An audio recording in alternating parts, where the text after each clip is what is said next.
Why, hello everyone, and welcome to the stream. This is the Talkie Showboat. Today is Sunday, January 14th, 2024. I have Ollie joining me next to me. Hello, big boy. You gonna go? You gonna go up on my chair? You gonna go? What are you doing? You're just sitting there. Mr. Ollie Cat.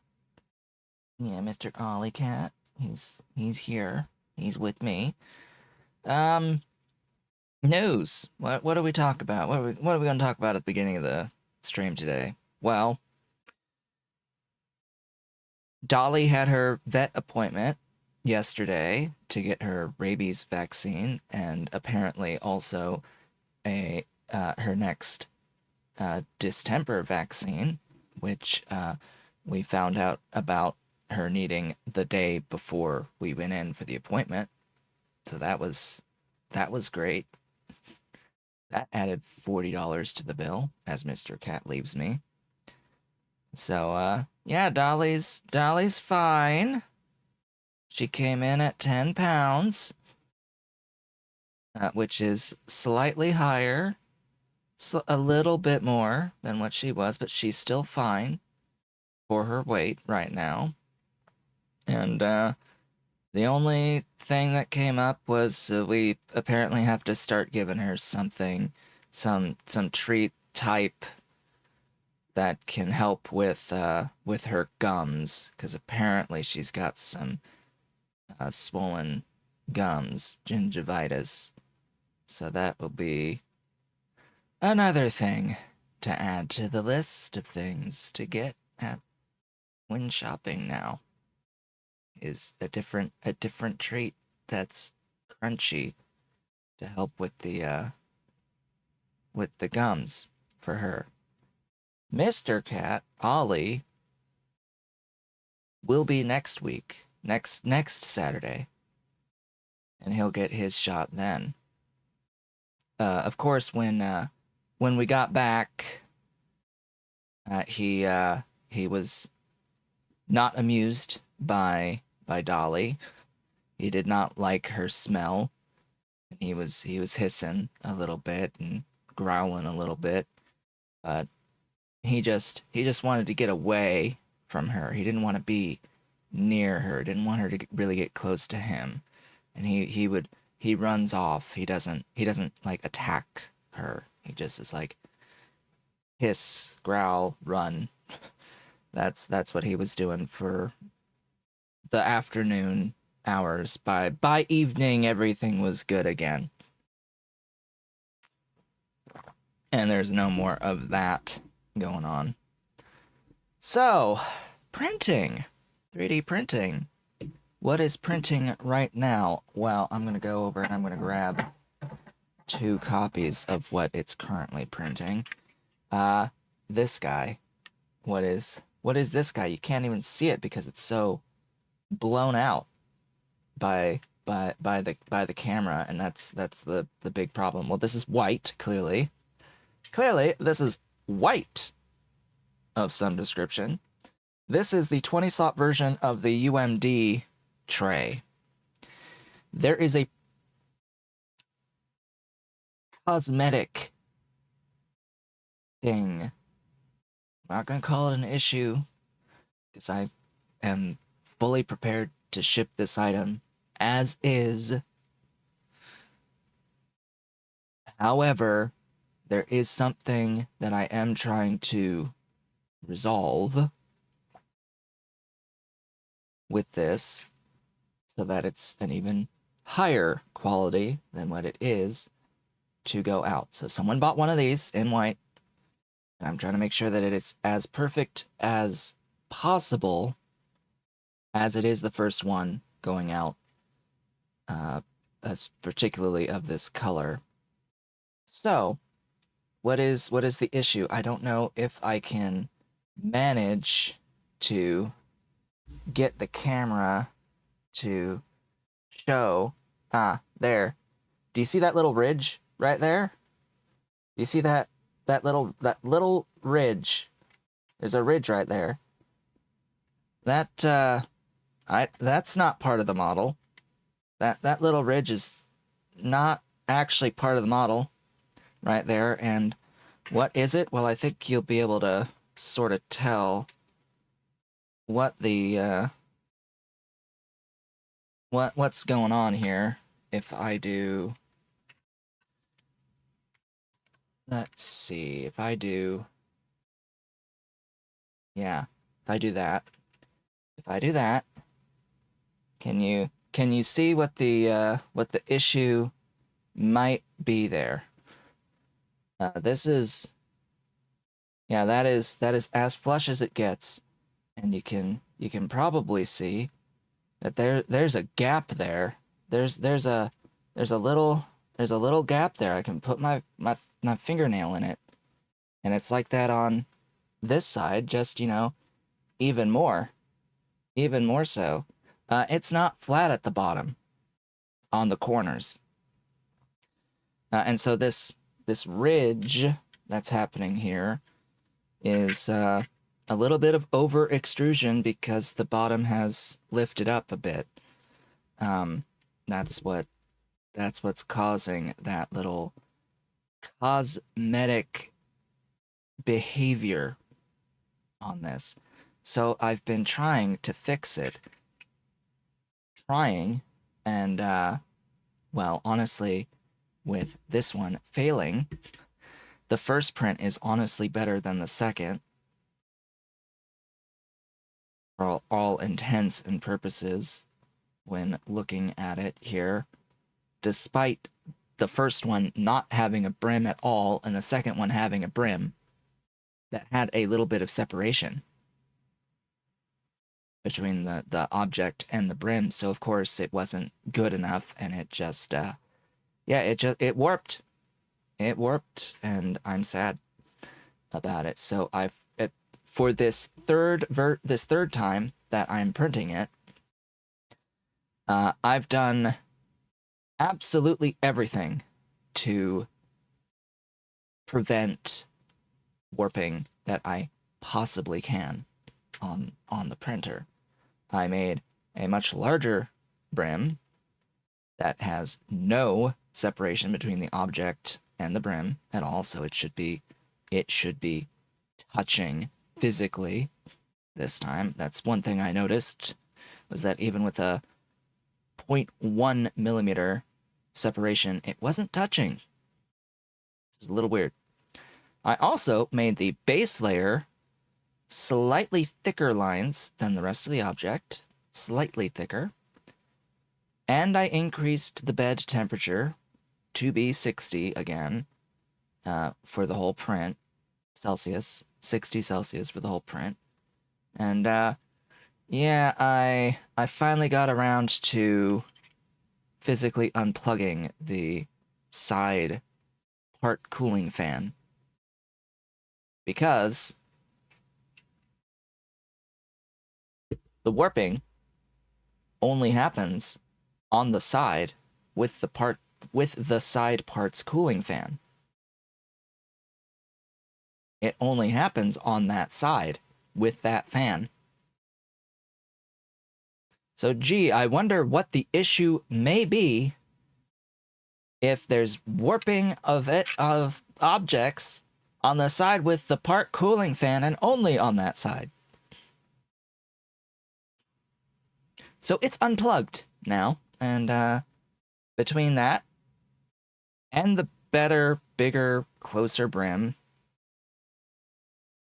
it should be good. And the higher temperature of the bed, it should be good. I also have done a few things to the printer itself. Like there's a whole long conversation I can have here about the printer itself and what I have done. You may notice this blob in front of the object being printed that isn't usually printed there. That is a priming line to help, make sure that the extruder is extruding correctly. And it doesn't usually take place there. This is because I have enabled root access to the printer. I've enabled the root access, and I have installed a few things that ideally make the printer better and help with further calibration of the printer to make it print better, and also to enable me to use, frankly, better slicer software more seamlessly with this printer. So it has a different web interface now. I am using Fluid as the web interface at this point. Not replacing, but running in tandem with the stock web interface. And that gives extra finer control as well as easier access to being able to run console commands and macros for the printer. It also lets me, install additional macros more easily. So that is a set of things that was added that helps with additional calibration, such as resonance compensation, or input shaping, as it's called. That was my day yesterday, was figuring out resonance compensation.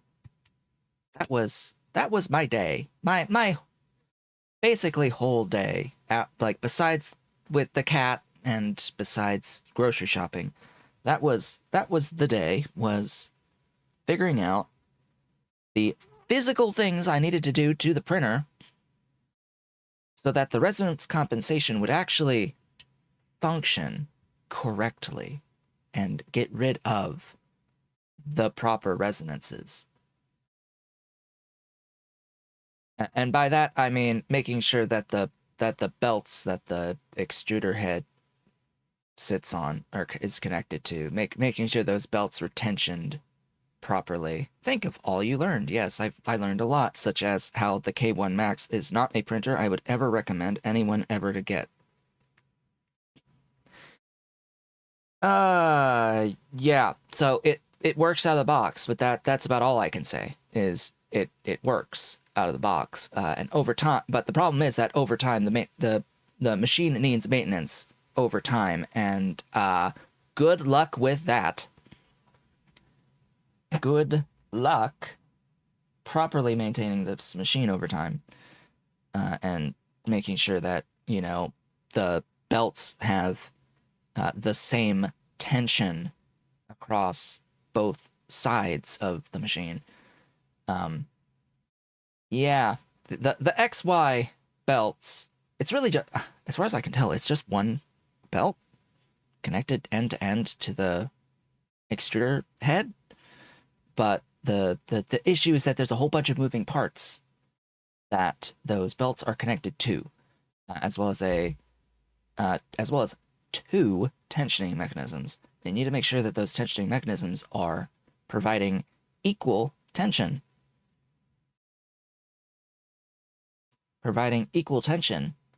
And yeah, when they are at equal tension, they produce the same resonance pattern, which then the input shaper can recognize and run an appropriate algorithm to compensate for.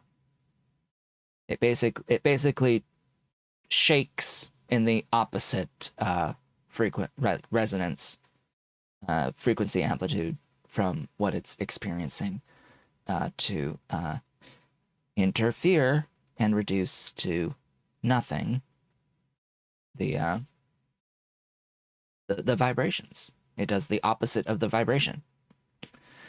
So the problem is it can't do that across multiple frequencies. Unfortunately, it only really works for one particular peak at a time. So if you have other peaks, it's not going to be able to get rid of everything with input shaping. And unfortunately, as I've discovered with my machine, there is some other mechanical issue on the x-axis, on the left-right motion, which, as seen here from the perspective of the extruder, it is the one that's going diagonally to the sides from the extruder's perspective. So there is a little bit of a mechanical issue where it is not sliding with consistent, even force across the whole of that x-axis. There are periods of resistance on that axis, and I'm not exactly sure at this point in time why. The y-axis is smooth as butter. It is fine. All of the resonances when graphed, because I can do that now, I can graph the resonance patterns on the x and y axis individually on this thing. The y patterns come up normal. The x patterns do not in the slightest. And I have a sneaking suspicion that it is a function of the construction of the device itself and just a fundamental design issue with the K1 Max. At the moment, I believe that it is just a design thing. That there will be no way to fully eliminate these little bit of extra resonances on the x-axis, which is a shame. I have gotten it to be a lot better than it was. And the whole point of this is that the better I can get it, the closer to ideal I can get it, the faster I can print with it. Not really speed, not max speed wise, but acceleration wise. I can run the printer at higher acceleration, and it can compensate for the resonances of that higher acceleration better if it's more ideal, if it has a more ideal like resonance pattern that it knows how to get rid of, that it can mathematically get rid of more appropriately. Is it just white printing on the... No, what do you mean by unlevel? there was nothing unlevel here. No, and I did all my testing stuff for the vibration patterns in black.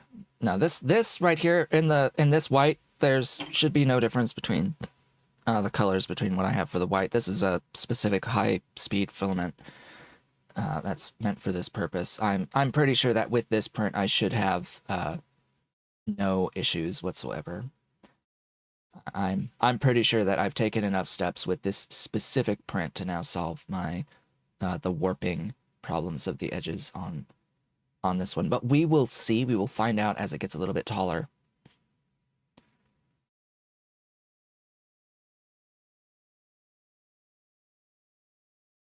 I said there was a gap on the printer cooler fan. I did not say that. I said that there was a warping. There's warping that was happening on the side of the printer cooling fan. The base layer initially prints flat, but the cooling cools the filament at a different rate as the bed lowers, as the print gets to like higher layers of the print, the parts fan is only pointed at that topmost layer. So there's a disparity in cooling between the topmost layers that it's printing and the bottommost layers that are on the bed. And that disparity leads to forces on the bottom layer that pulls up on that bottom layer. And the weak points are the edges. So the edges end up being pulled upwards, and I can go back here and I can illustrate as I put this flat. And you can see on this side it's not so bad, but on the other side you can see there that, yeah, that side in particular, the edge has lifted upwards. It has lifted upwards as the disparity in the cooling has caused a disparity in shrinkage of the filament, because as it cools, it shrinks a little bit, and that leads to forces that can end up pulling upwards on the bottom of the print. So that part cooling fan, it's not really required for PLA filament, for one. It's not needed, but yeah, it has caused more problems than it solves, I think. And having a gap like that, which, yeah, I get it, exposure's terrible here. Having that much of a gap is not good, and that leads to over extrusion right up here. So that's this ridge is the over extrusion from this lifting up off the bed. That isn't a problem with the flatness of the bed. That is something else, actually, that I've added, is a set of scripts that run at the beginning of each print that actually adjusts to the size of the set of objects being printed and runs a smaller bed mesh calibration every print. It probes the bed to redo its bed mesh to compensate for unevenness of the bed each print now, and it is adjusted specifically to the size of the object that's being printed. So each time it's got this local bed mesh that it's running off of, and it also dynamically adjusts the position of a priming line to be pretty close to the object that's being printed, and that's what's changed there. That set of tools is called camp. Let me look at it. It's acronym. It's KAMP. Yeah, KAMP, which has a set of things for bed mesh calibration as well as purge line settings being dynamic. It's great. It's great. It's fantastic. So, game. We're here to play game. Yes. We are here for game.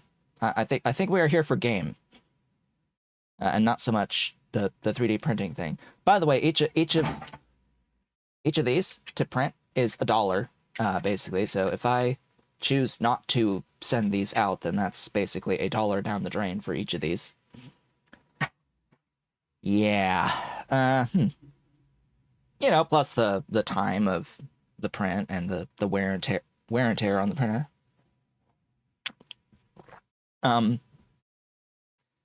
I think I know.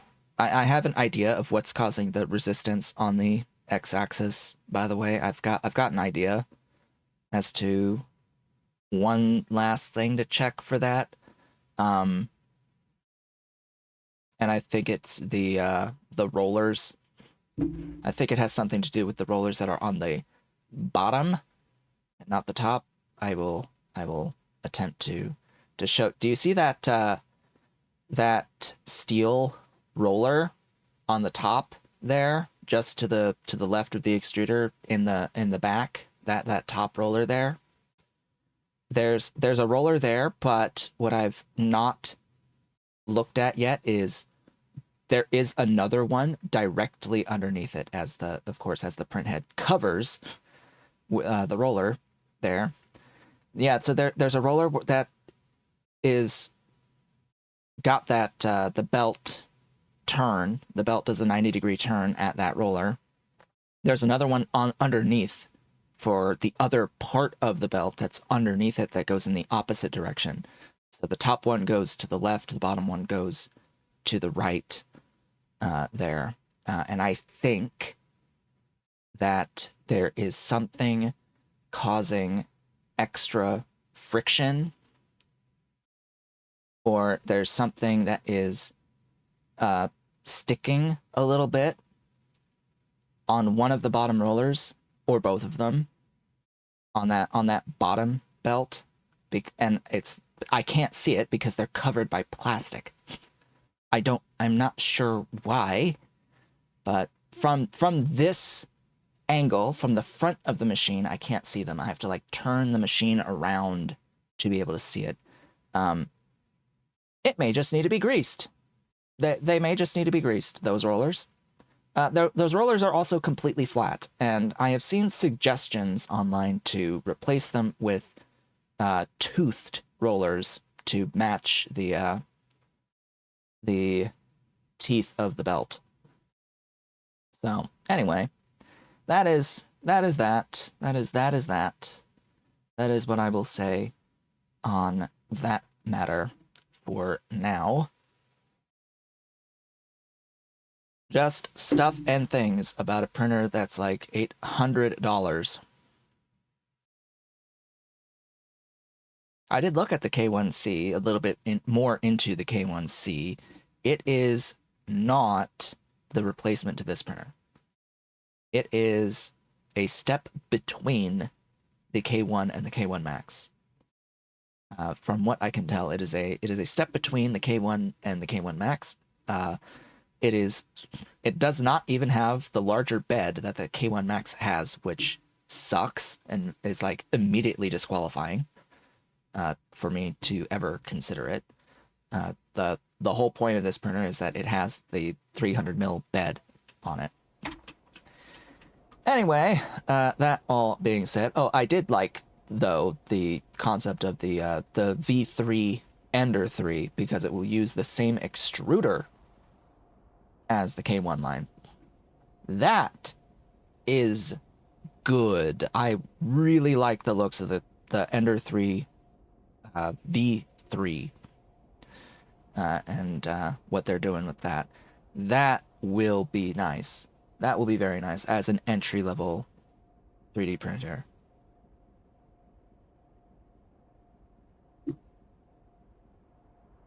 Because this extruder on the K1 is actually pretty nice. It is pretty nice.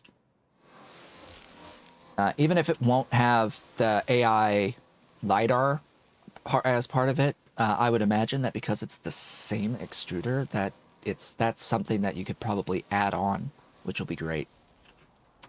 It'll be great having a printer that you could actually do some of these upgrades that are part of the K1 Max for it, and that's like open bed style, open frame.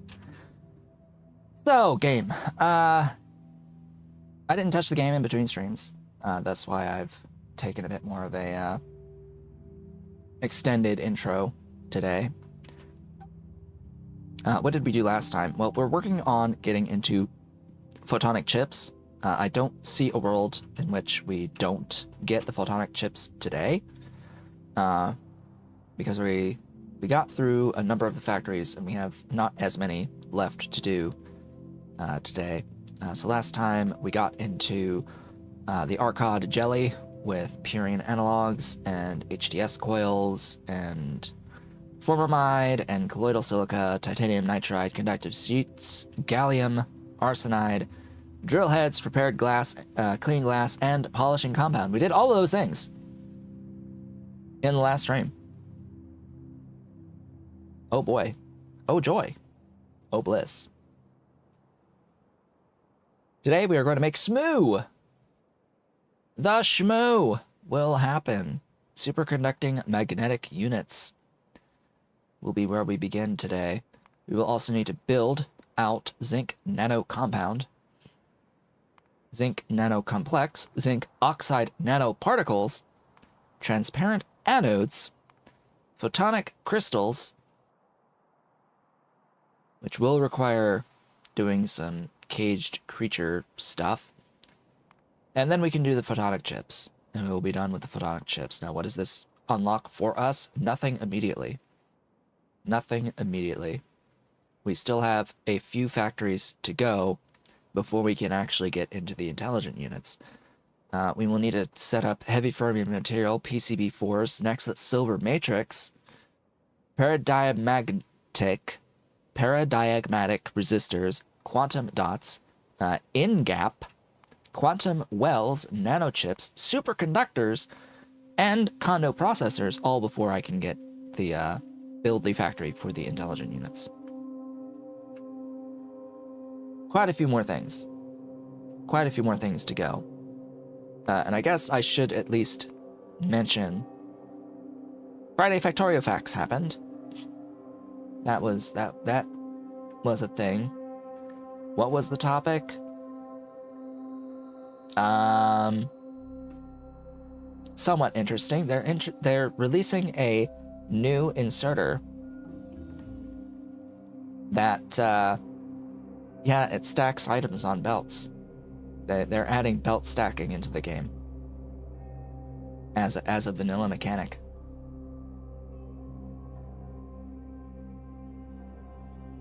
They're adding belt stacking into the game as a vanilla mechanic. The stacks are stack size of 4 by default, and there will be a special inserter that handles stacked items that does the stacking. Does not do unstacking. Regular inserters can pull off of stacks, which is also a little bit of a weird way of handling a stacking mechanic. I would have totally expected boxers and unboxers, or stackers and unstackers, you know, like we have mods for. But no, they made it dynamic. Just you put stacks of items on the belt, and then regular inserters can pull individual items off those stacks, and the icons adjust based off of how many items are in the stack on the belt.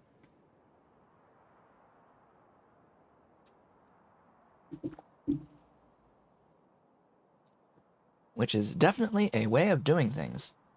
That is most definitely a way of doing things. It is good. I like it. I like it. I also like that we're getting another tier of belts. They're adding another tier of belts beyond the express tier that will go at 60 items per second, which actually makes sense.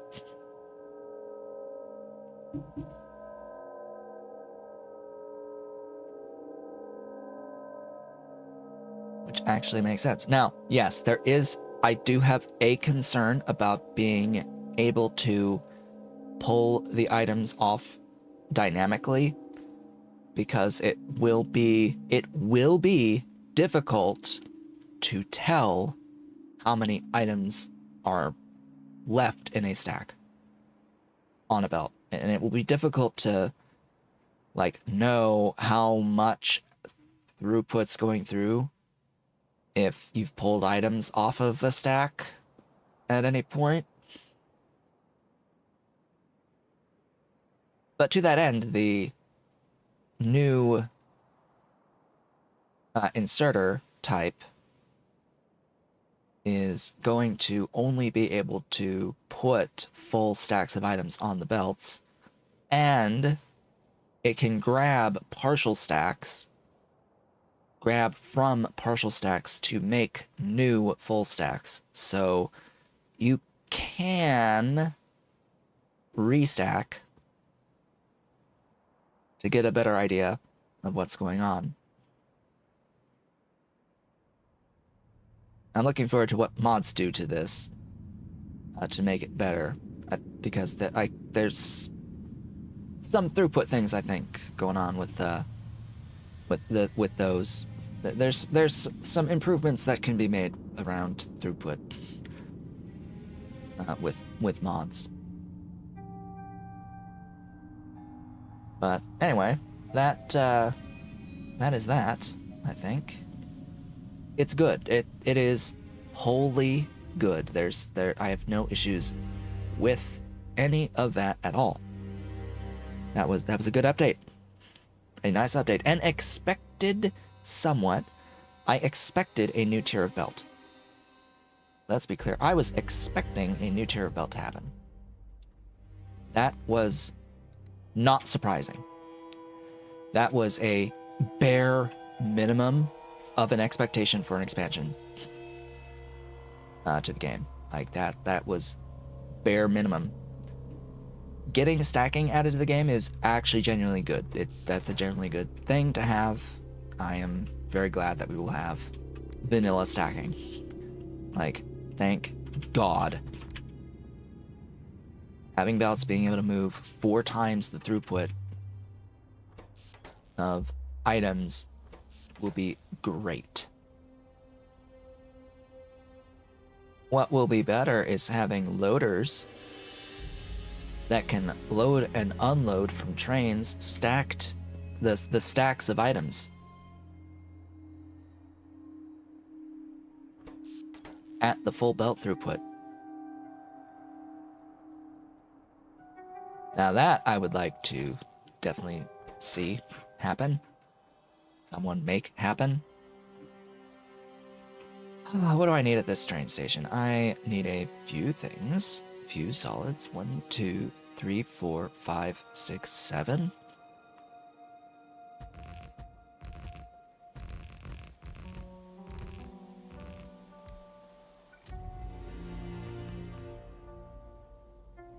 As it stands, it looks like they're making it so that the larger mines will be able to just directly output stacks of ore onto belts.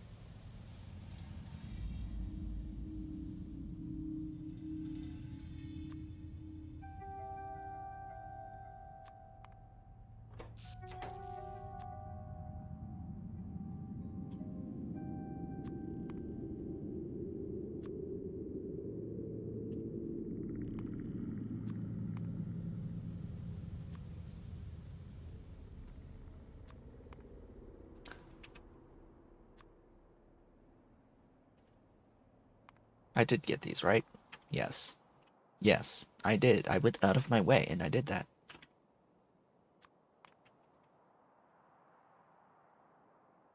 Huh? Oh. Yeah, those.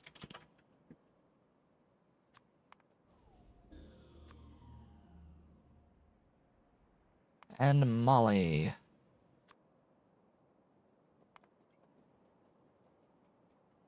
Yeah, all good. It's all good. And actually something I would expect to have to wait for the expansion for. Like, yes, that is something I would expect from a version 2.0. A new feature with a new belt tier. Those are the types of things that I would expect to have to wait for. There's a whole bunch of quality of life things that are just changes to existing mechanics that we really should get before 2.0, but we're not going to because they want to pad out what they're releasing in 2.0. Even though they would objectively just make the game better now. And that I don't like.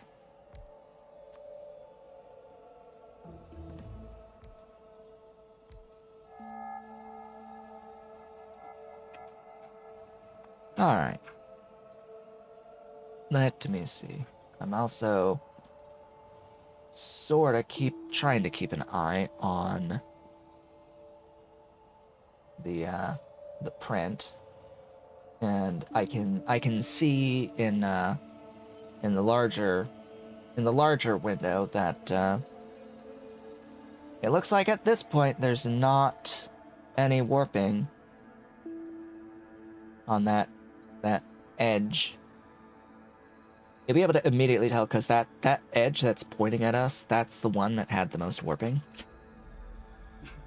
So yeah, you can basically immediately tell when it's an issue.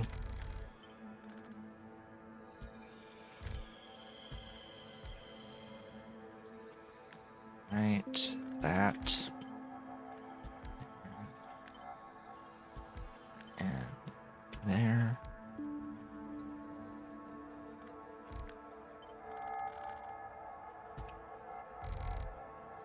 Ta-da! You know, maybe maybe not that shape.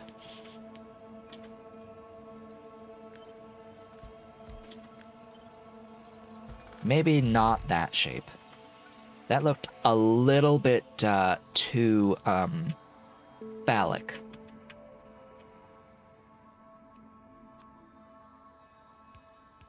Let's not go with that particular shape.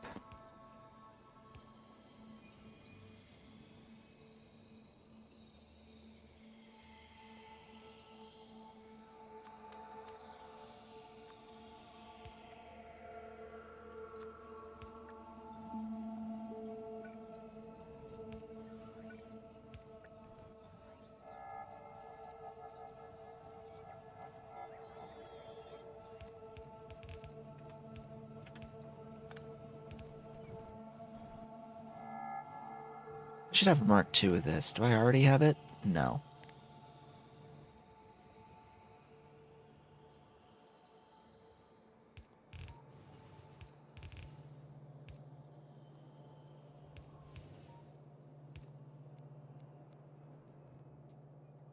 It's Shmoo! We've got our Shmoo.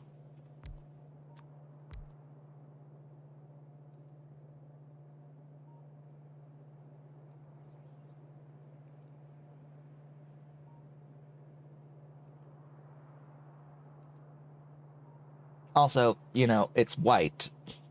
And I've mentioned I didn't want to stream printing white, particularly because it's so stupidly bright.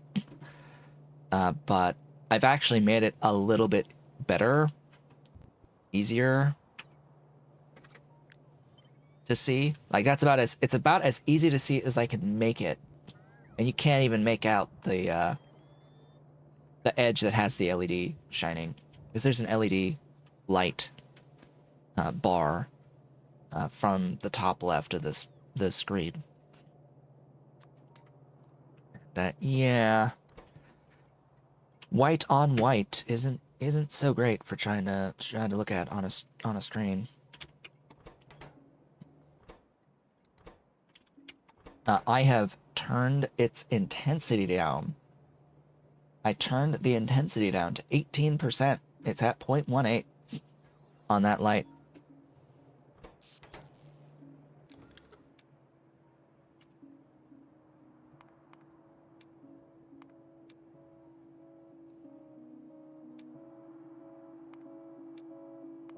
Something I can only do because I'm running a different web interface. Web interface on that machine now. It's only because I got fluid going.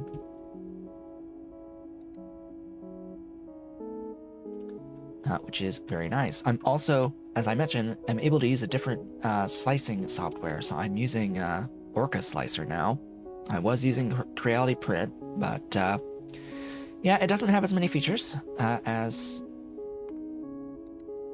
Orca Slicer. Orca Slicer has a whole bunch of extra features in it, not all of which are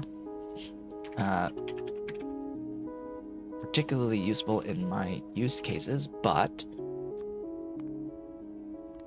it does have more options for other things.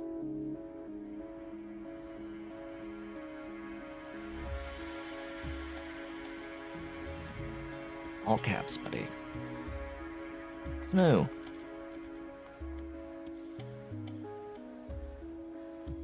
The only thing I did between streams was build physically these 3 sets of rails. Sets of stations. By the way. Okay, what do I need here? No fluids. 1, 2, 3, 4, 5.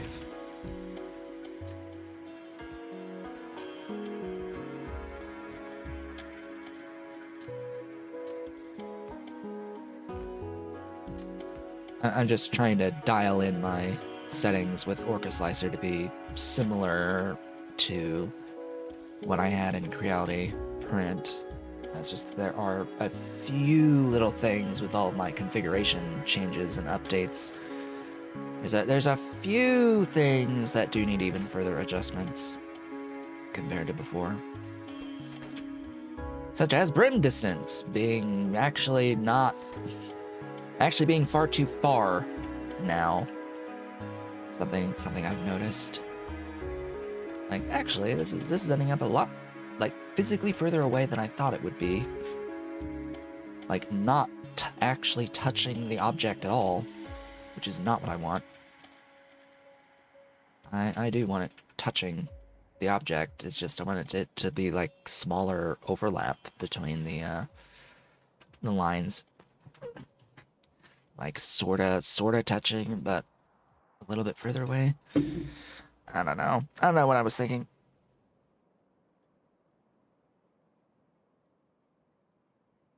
It's because when I was using Creality Print, even when I set there to be a small gap between brim and object, every single print would always have the brim touching the object, even with that explicitly set, and there'd only be, like, small sections where it had a little bit of a difference. This is the bed mesh calibration not being perfect. And since I have added a better way of calibrating the bed mesh before each individual print,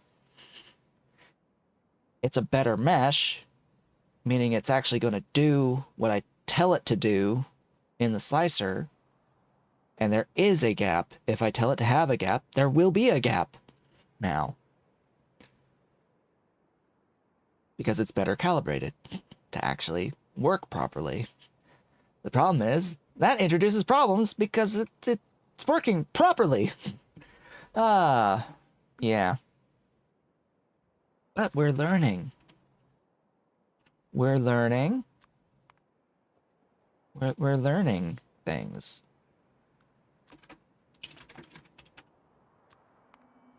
That's what matters most.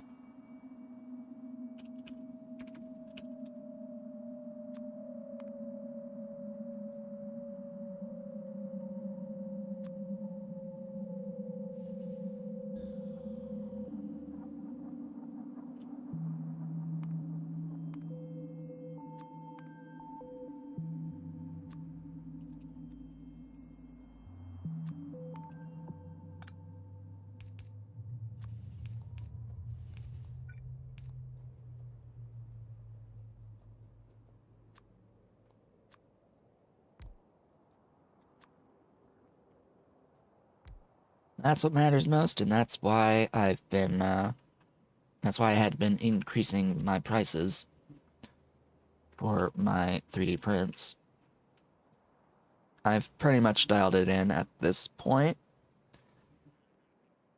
So, I believe at this point prices are what they are, and what they are going to remain.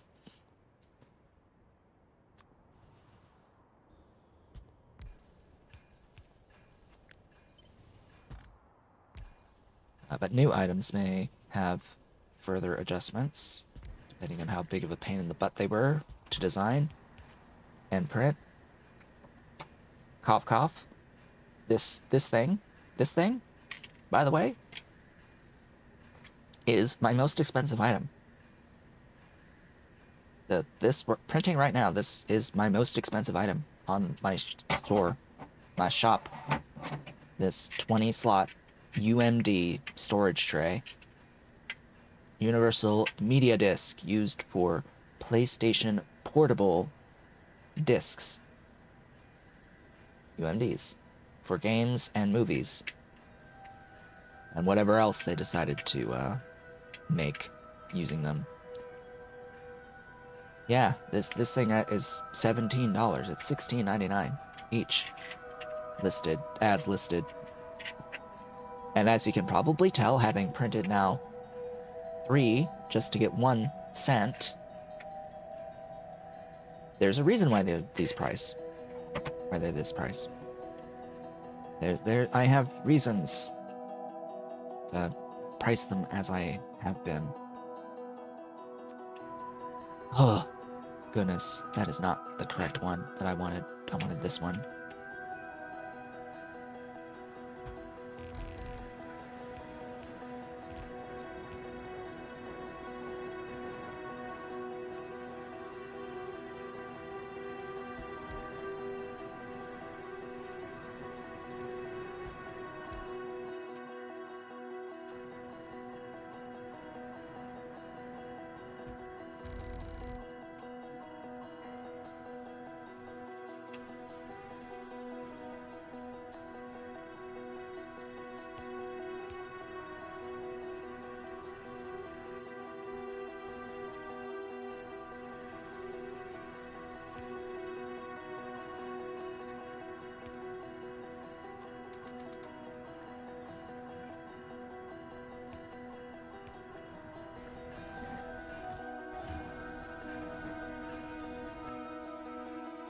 Alright, that's the zinc nano compound.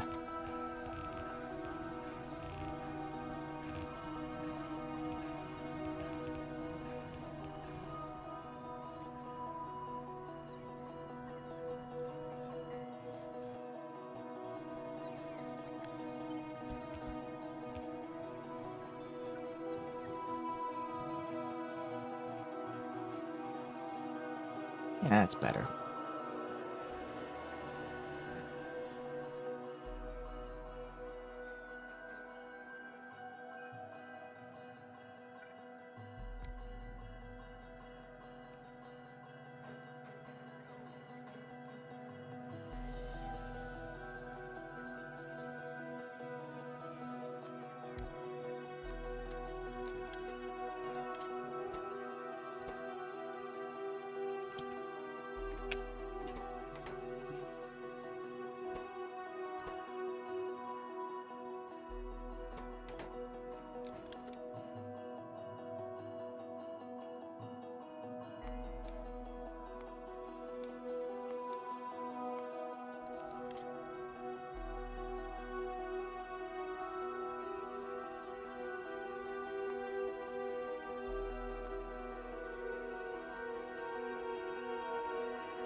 Next is the zinc nano complex.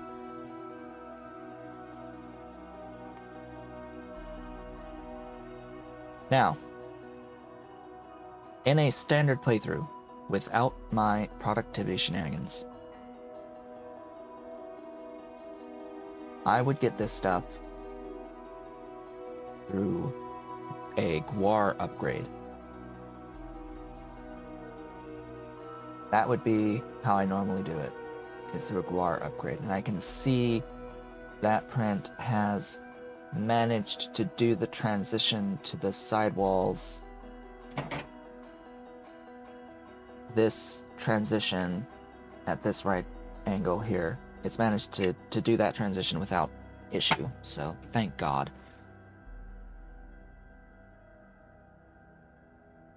There's no warping now on it, and that makes me happy. Oh, so happy. So the zinc nano complex I would normally get out of guar, particularly because by doing it that way I wouldn't have to spend any zinc. But we've got enough productivity that I think it'll be fine. And it's easy enough to upgrade nano compound to nano complex, and we're gonna have it be, you know, productive. Extremely productive, so there's no problems with that here. I am gonna do that into you.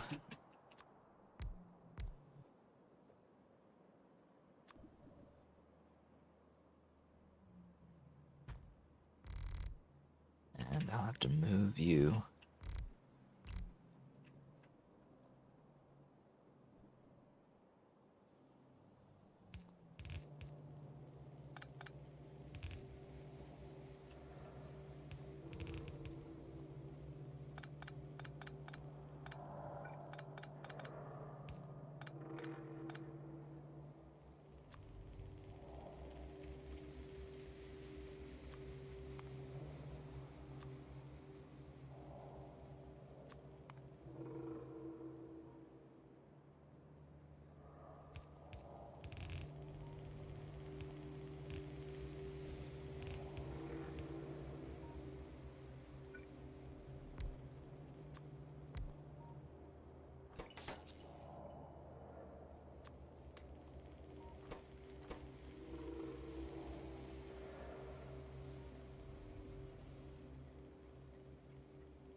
X.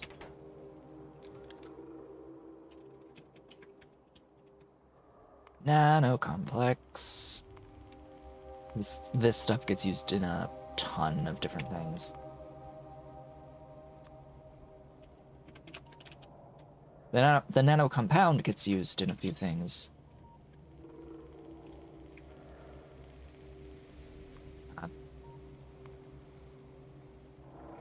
But the complex is used in so much extra that it is, generally speaking, in a standard playthrough going to be easier to not have to spend zinc acetate on them.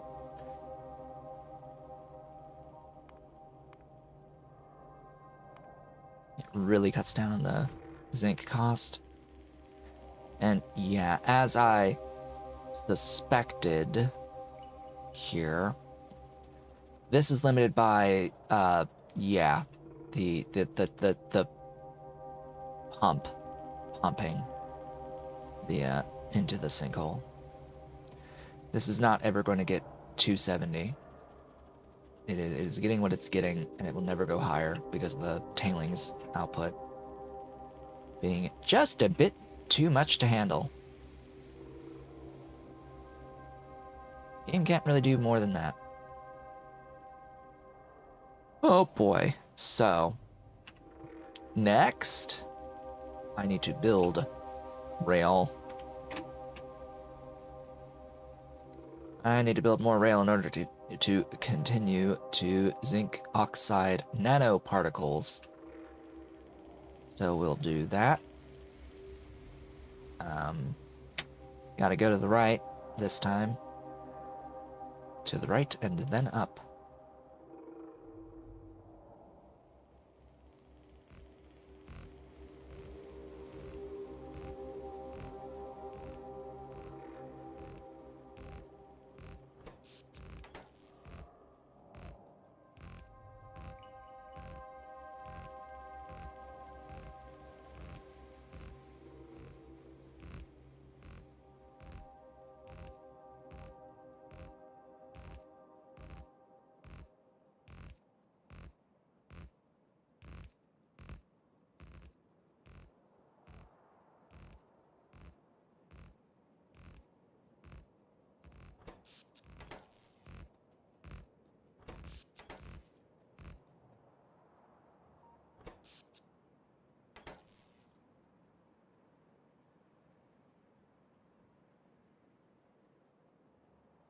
Alright, here we go. Next factories. Zinc oxide nanoparticles are pretty easy. The majority of the remaining factories here are going to be pretty easy. There's only a couple that are a little bit more involved, and we'll get to them shortly.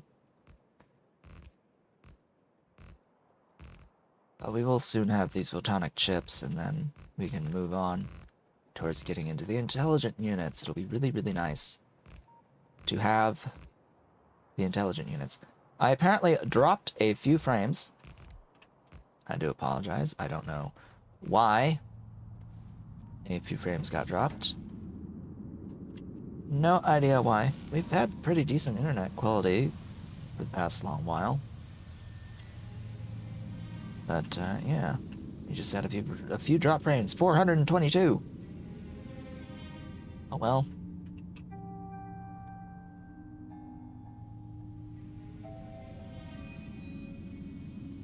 Print has almost finished.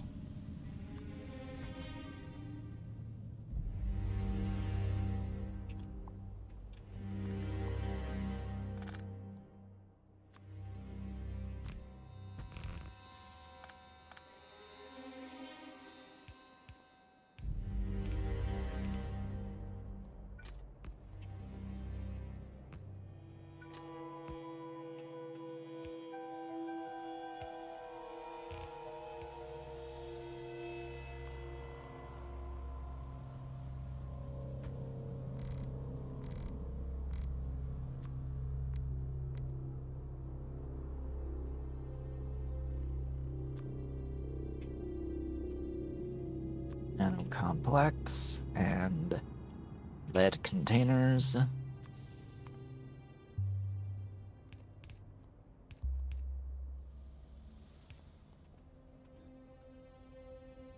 That will be that.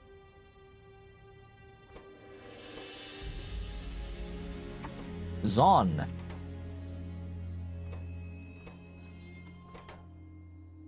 Zinc oxide nanoparticles. It's Zon.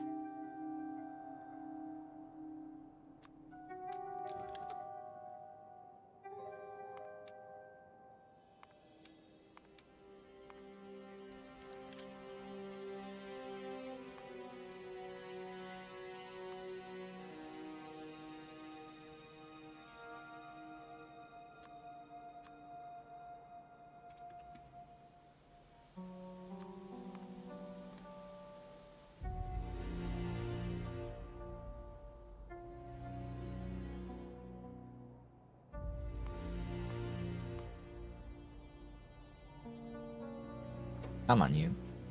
Hurry it up.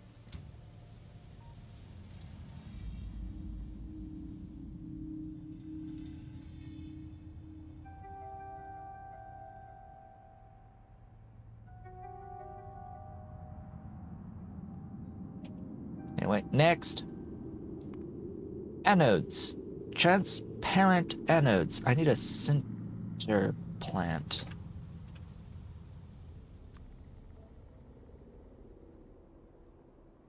I need a sinter plant for that.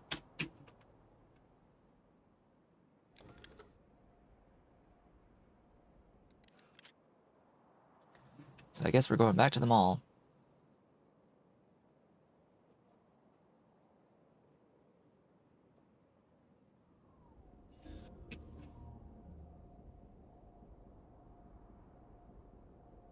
Ah, I have not upgraded my or updated any of my mods yet. I still haven't done that. I don't think I'm going to do that either.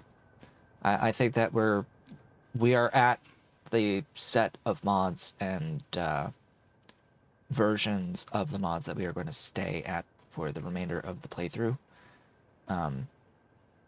Yeah, I don't really feel like changing anything yet, or at this point. We're just gonna complete this, then I'll do updates for any future series.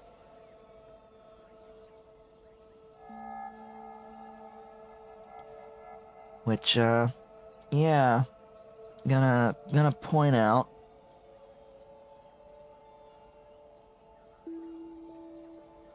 that yeah, if my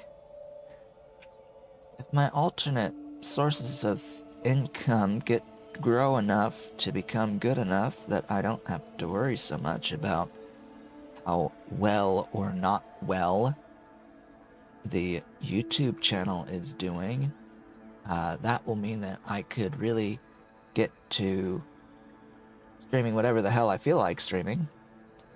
And yeah, might mean some other things outside of Factorio may get streamed at some point. I don't see myself stopping streaming ever. It's more like even if I didn't have to worry about the channel's continued, albeit very slow, growth over time. If I didn't have to think about that, think about how many people show up every stream. Yeah, probably would stream less Factorio overall. We're just at that point now. Yes, I would still stream Factorio. I would still stream. Just less of this, less of Pi in particular. Less of Pi in particular. Like, I know if I want people to really show up to the stream, that I have to be playing Pi, pretty much at this point. Oh look, the print finished! Yay, it's done. But I would like to eventually start streaming some, you know, other things, whatever I feel like streaming. You know, just not be tied down to the one thing. And yeah, if the 3D printing gets to be good enough, which it just might be starting this month, we shall see. Alright. Center plants. Maybe by the time this series ends, I'll have a better idea as to all of that. Now, where did I build the direct reduction plants? Because centers should be right next door.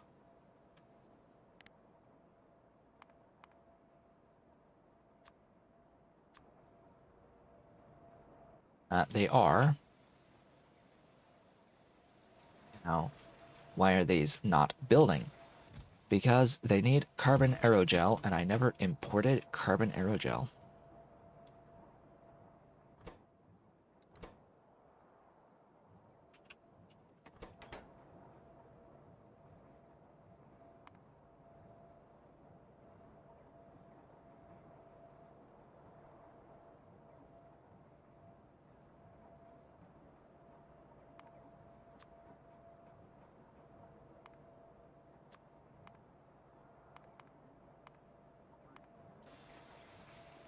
Cool. Now I gotta wait for this to happen. I think the print will be fine. I think that print will be fine. When I take my break, I will go and I will grab that print, and we shall see. I shall see how it looks, and if it looks good, then yeah, that'll be what I take pictures of to get pictures for the listings. Because weirdly, a person bought this in white, and I only had pictures in black on the listing. So I need to get the listing done. Or I need to get pictures for the listing done, and then I get to do the shipping. Which, by the way, tomorrow's a holiday in the United States. I know that quite a few people from not the USA watch my streams. Tomorrow is a U.S. holiday. It is Martin Luther King Jr. Day.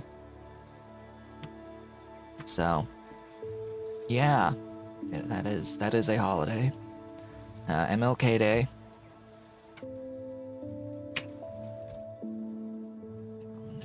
they're coming.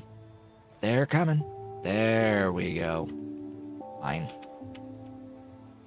So there's no mail tomorrow. There's no mail until Tuesday.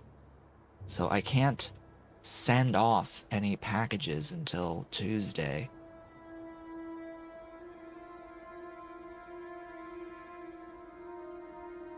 Yes, I should change this to rocket fuel.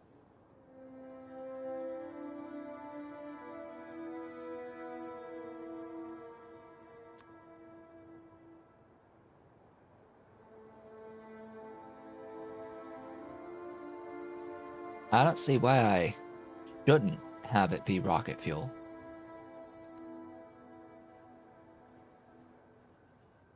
Hell, everything running off of wood, for the most part, could also be run off of rocket fuel. There's a lot of overlap on stuff that can run off of fuel sources that allow rocket fuel specifically.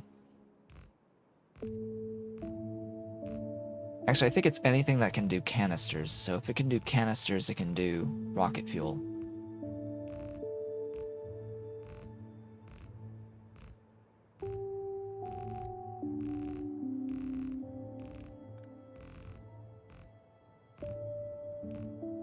Which, ironically, includes burners. Rocket fuel is in this list. On burners. So you can run your voiding lines off of rocket fuel. Hopefully they've fixed the issue at this point of burners voiding rocket fuel. I should test that. That was totally a bug that existed. That was a thing that existed. Do I even have any rocket fuel on me? The answer is no. Because why would I carry rocket fuel with me? That would be dumb.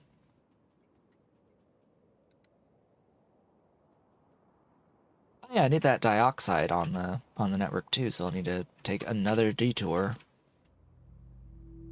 to put titanium dioxide on the train network. Neat.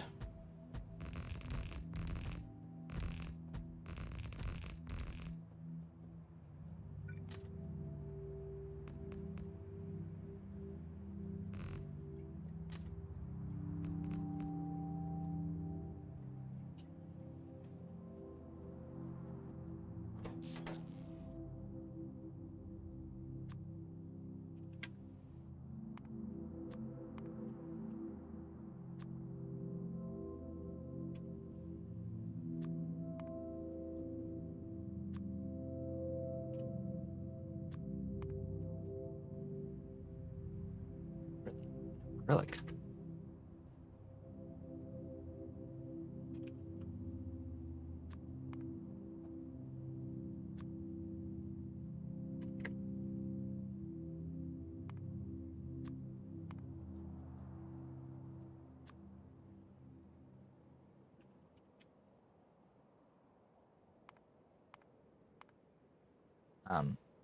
Yes, that is thorium oxide.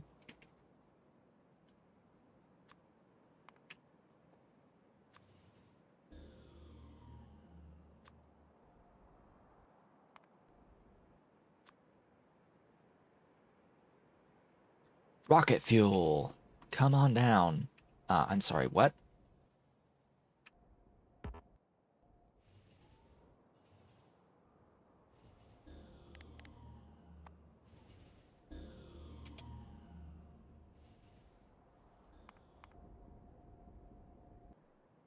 Aha. I need locomotives. Multiple additional locomotives. Ooh, more phyto mining.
And the great thing about rocket fuel is that it will not produce ash when it finishes burning. Quotes around burning.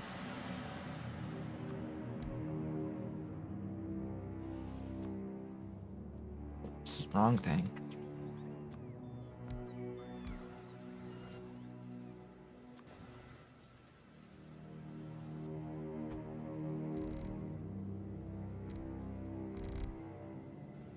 Oh boy, alright. You there with that. There we go.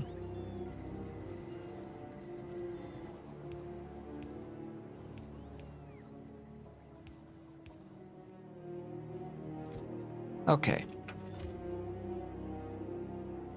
So we still need acrylic brought in, and we need that titanium dioxide. Weird about the acrylic. I would have expected I had infinite of that at this point, but oh well.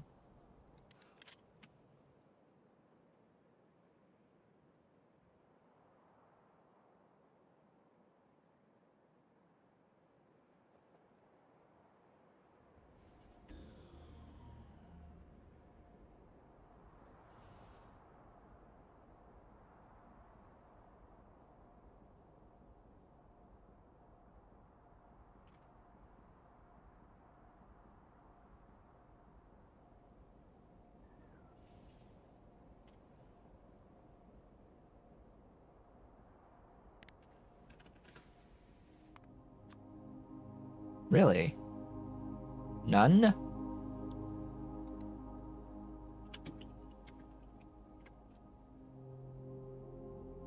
I didn't realize I had 0.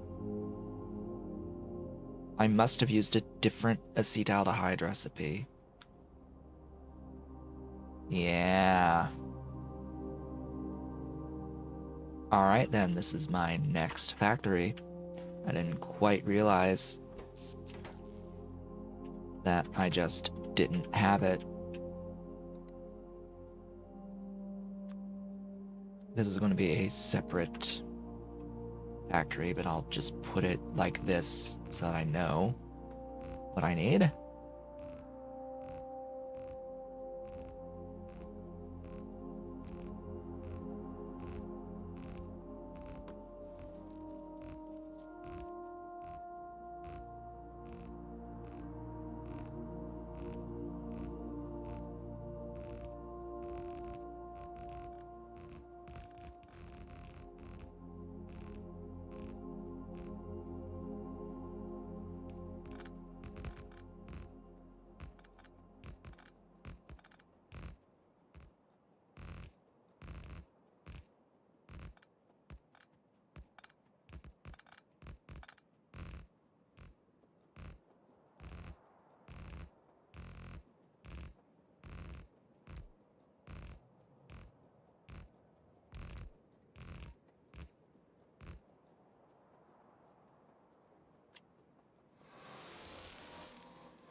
Fortunately, this has a whole bunch of little outputs for that chlorine byproduct.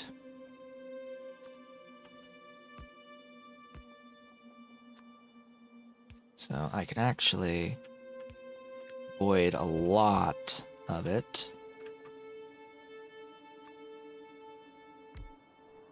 Should I need to.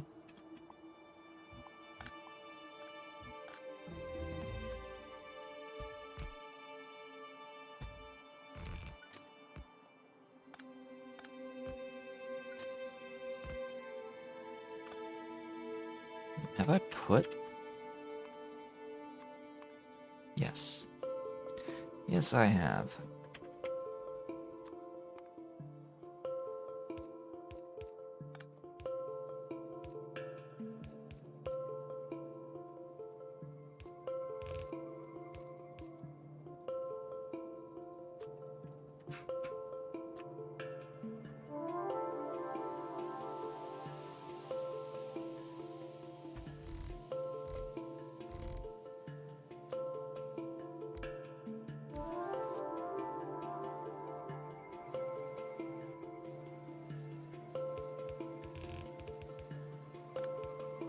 There we go.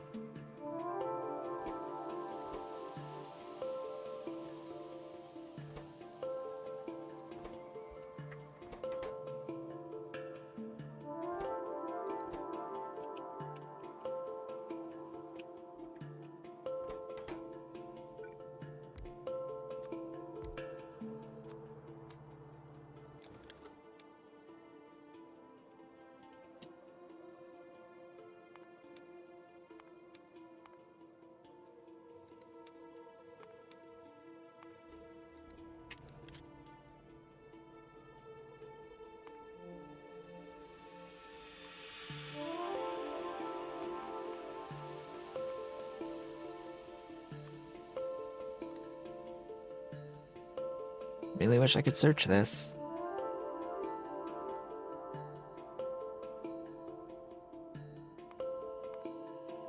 Really wish I could search that list. So with the titanium dioxide moving now, that should be the transparent anodes able to move as well. And I'll need to set up that output.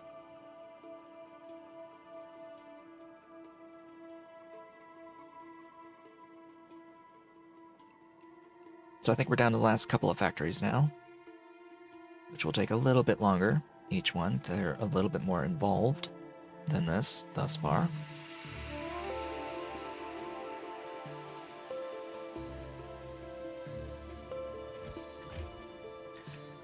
Yay, and we have some existent amounts. Yay. Limited only by acrylic. I am going to limit this particular train.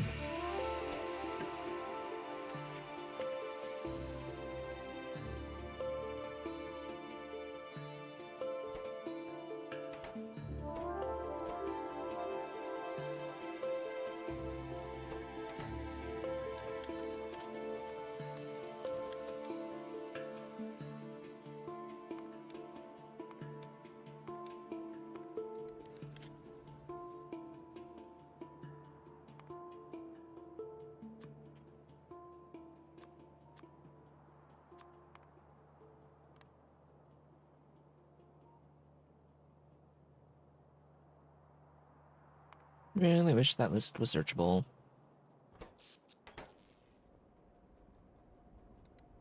Cool, that's done. Photonic crystals and then photonic chips. Oh boy. Oh joy. Oh bliss. Oh joy, oh bliss.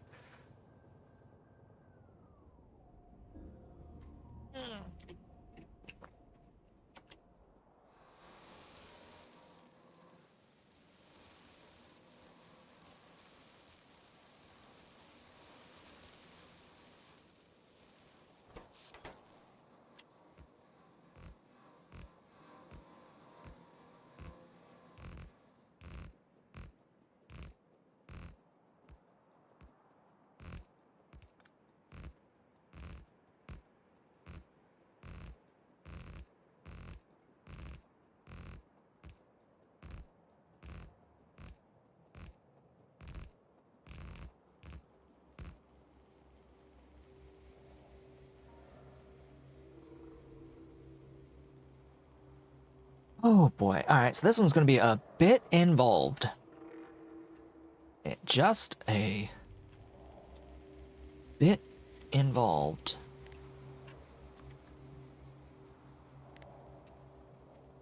This specific purpose is exactly why I installed the Toggle Clear Skies of Peace mod. This is exactly why I installed this particular mod. This is it, right here. All so that I could run landfill.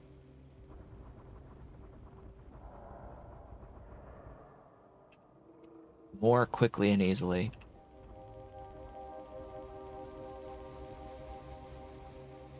Now, this does tank the game's performance.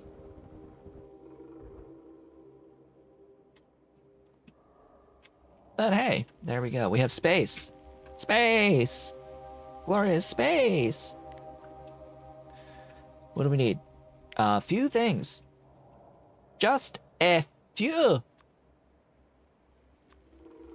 Just a few. Okay, we need, all of those are on the network, right? I think so. 1, 2, 3, 4, 5, 6, 7, 8. Oh, I can't do this here. Not a chance in hell. No, I have to relocate. I can't do this here. How do I delete or remove a line in Factory Planner? Thank you so much for following the channel on Twitch. In Factory Planner, in order to remove like any one of these recipes from the list, it would be control right click to delete something from this list. It says it in the tooltip. Like it says in the tooltip what the button combination is.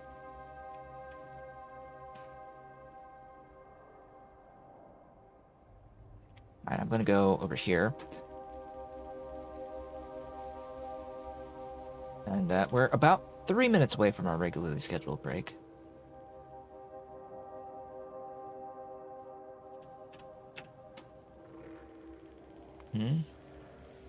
Ah.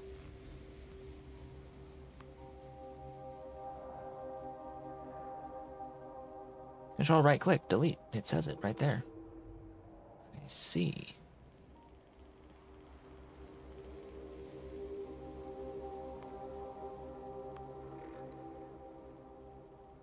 Huh.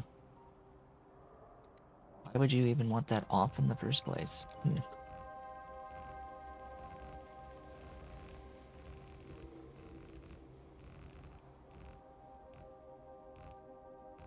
It's always been on for me. I don't know why it would have been off. As far as I'm aware, it's always been on. I don't think I ever knowingly turned tutorial mode on from being off. I think it just started that way for me. Anyway, we are not in the spot I need to be for this particular factory because that's still limited on its space. I need enough space for a lot of inputs. I'll need even more for the photonic chips. But yeah, this will be a few input stations here.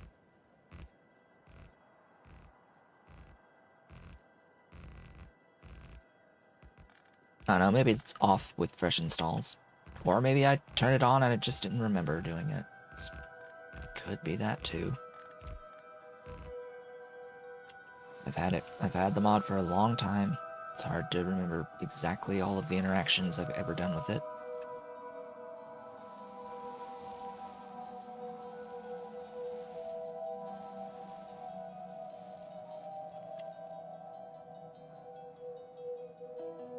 Okay.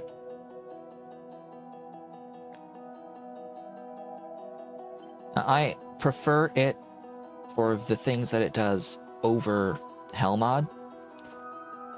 With any feature overlap, I will prefer this, but there are specific things. Now, I'm not using Hellmod, nor will I ever again, but there are specific things that Hellmod can do that Factory Planner does not do currently.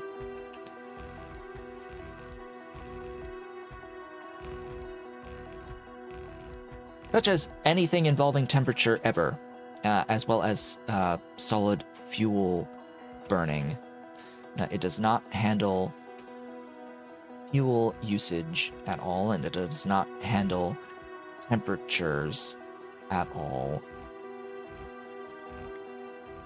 Hellmod will do these things, but Hellmod is fundamentally broken, and I will not use it ever again.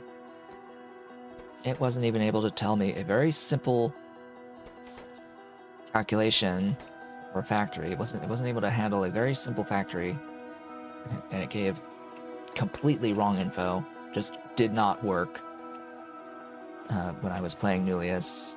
Pretty sure it was on Newlius or something along those lines.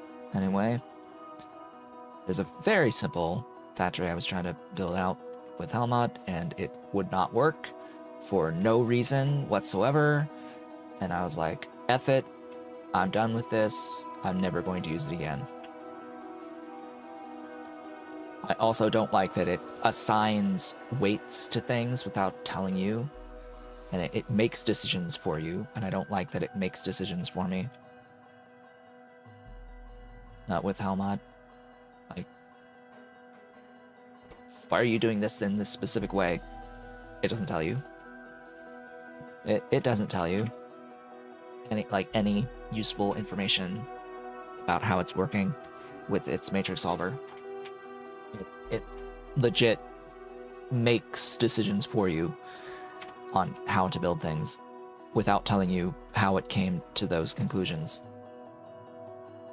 which is bad. Anyway, I'm taking a break now. It is that time. I'm going to retrieve the item from the 3D printer and probably just hide the 3D printer for now, because yeah, we're not printing. I don't have anything to print currently.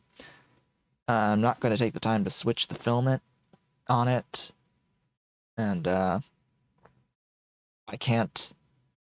don't have enough white to justify printing something for the sake of printing something at the moment. I actually need to order more white very soon.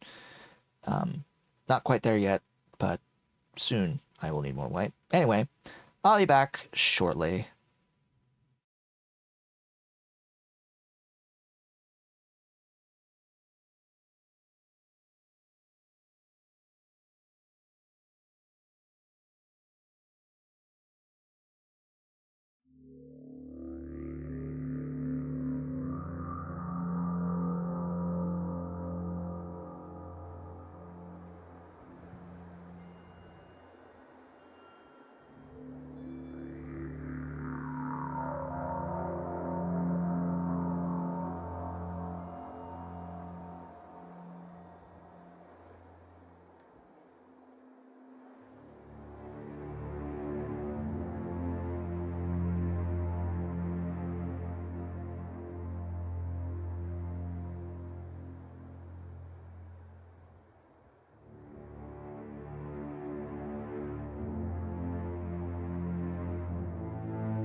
I returned. Welcome back. The print turned out a lot better this time. It's shippable. It's good. I just need to do a little bit post-processing on it. Just a little bit. Get what remains of the brim out as best I can, or at least get it so that there's not a rough edge anywhere. Run a little thing between the holes to get rid of any little strings that are in there, and clean it up a little bit. Clean it up a little bit.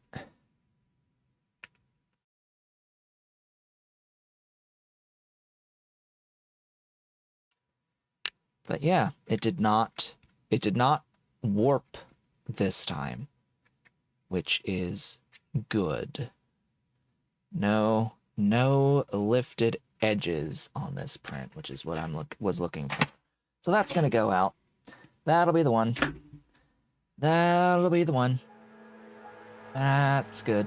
Good stuffs right there. Anyway, we got the 8 fluid stations in now. Now how... Oh, it needs empty barrels. Is it going to expend them? The answer is yes. It expends them to make the animal reflectors. Oh boy, so I'm going to need steel added to this. Because it's going to spend these things. Joy. Bliss. Spending stuff. Okay, well, there's that. So 1, 2, 3, 4, 5, 6, 7, 8, 9, 10.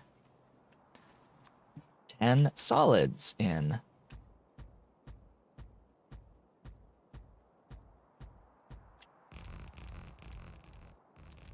Glorious. Now that's a station. That's a pretty good sized station.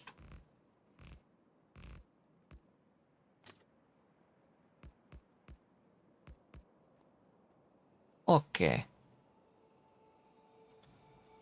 What are we doing here? We need what? We need some Arcod jelly. We need oleo, chemicals. We need aniline. We need ECH, epichlorohydrin. I'm sorry? Not defined. Cool. I'll need to add that to the network then. That is anhydride. Organic acid anhydride. We need HCl.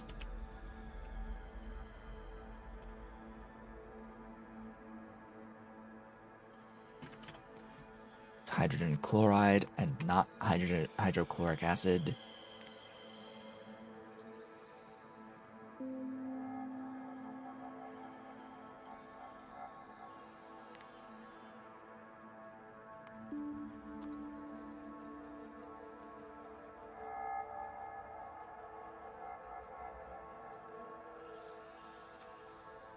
We need organic solvent.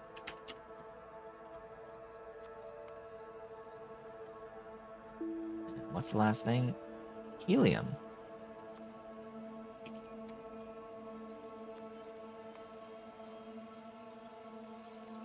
And then we need biopolymer.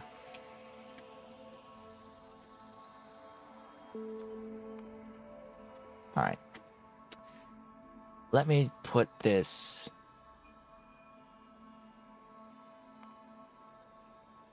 in a much nicer way. This ingredients information must appear on this collapsed pane. This ingredients information must be here. It must be on this window. I need this. I need this information present on a window that stays open when I click on a train requester. That needs to happen.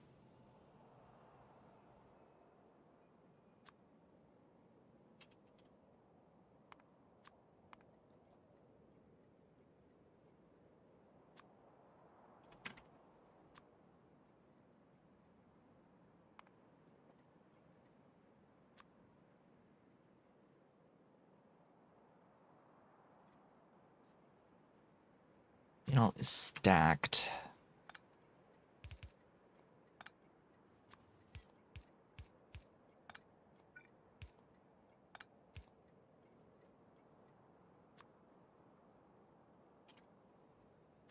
More plastic.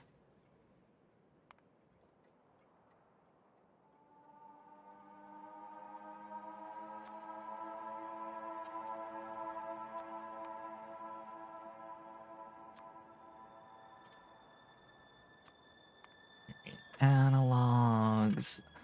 Archive propolis. YAG laser modules. And colloidal silica. Okay. I apparently don't have ECH on the train network. Now, where did I leave my vehicle?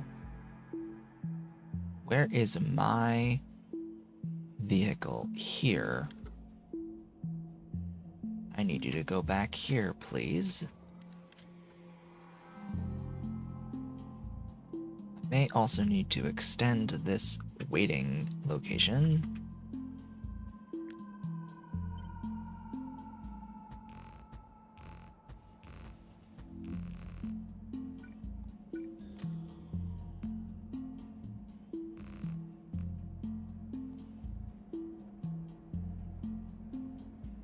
Okay. You, ECH. I am making it here at epoxy. So we're going to improve it a little bit and put it onto trains. Put it onto a train.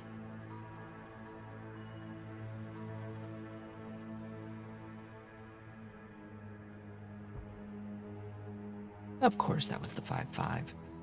Of course it was. Oh. There's another thingy there. So I'm not going to need those. Probably don't even need the 2s. Need all of the 3s on it, but not touching you. So the 3 line needs to go here. The 4s are arranged in such a way that I think it's fine.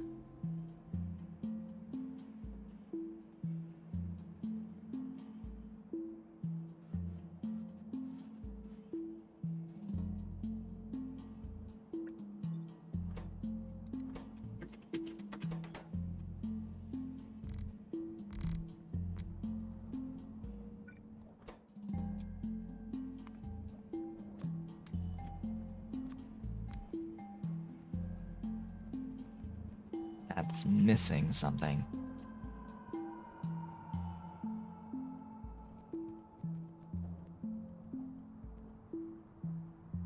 Got the 3s, it's got the 4s. It's got the 5s. Should have, it doesn't have all of the 2s.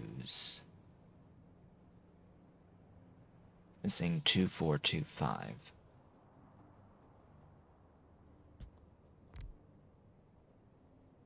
There it goes. That is correct. Okay. Now.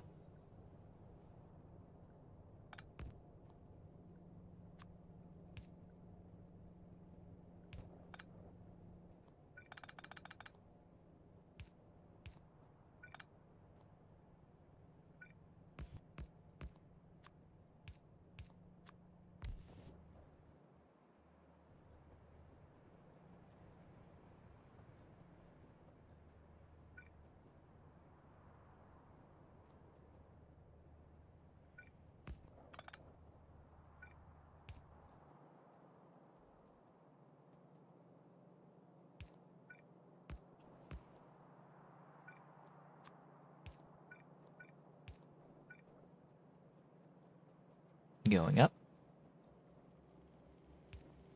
Hello, Mr. Cat. Rubbing my leg. What's Ollie Cat doing rubbing my leg?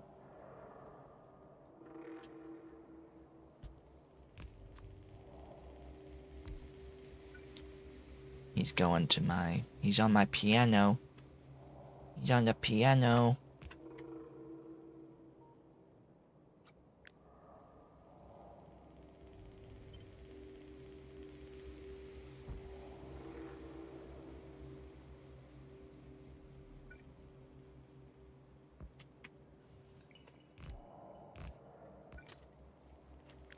You know, would help if that was centered.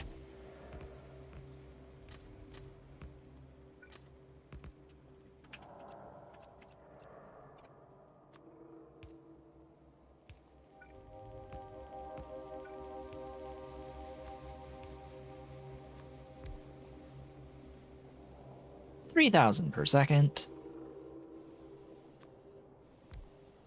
The ideal volume.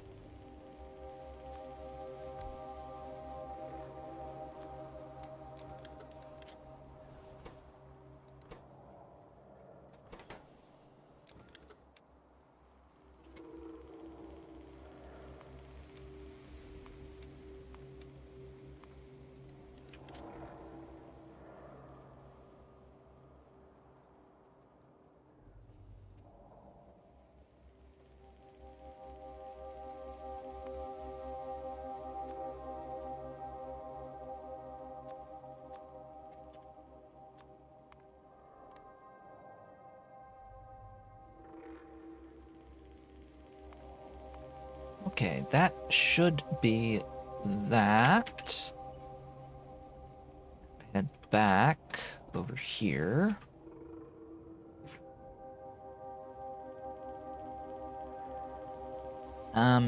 Yeah, the next factory will be here for the photonic chips, and then I have to remember that I have this spot and this spot and this spot as available factories for what comes next on the way to the intelligent units. Now, am I going to get intelligent units today?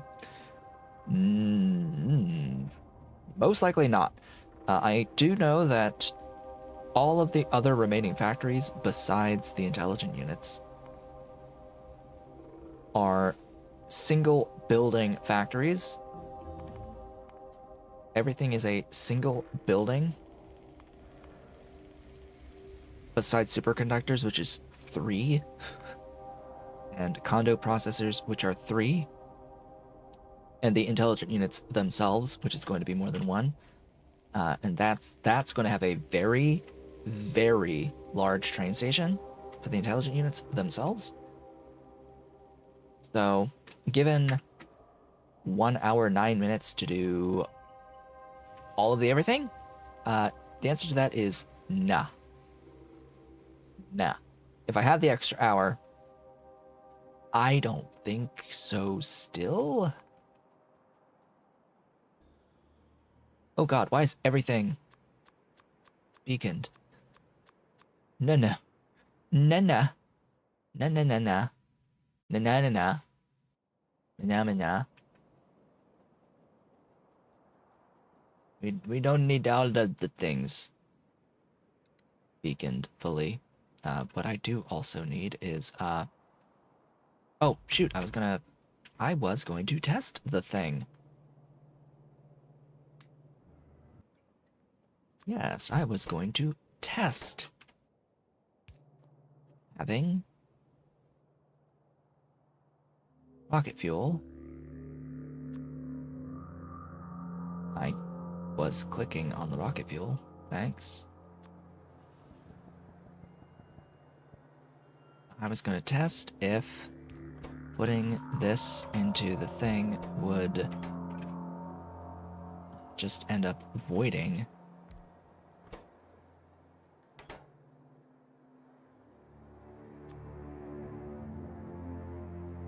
The answer is, it looks like it's actually been fixed.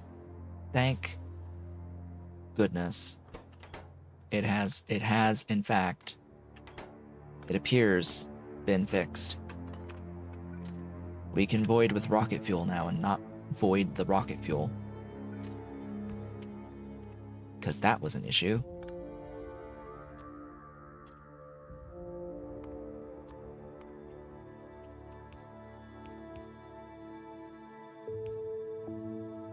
I'm sorry, I added 2 more thingies for the rocket fuel.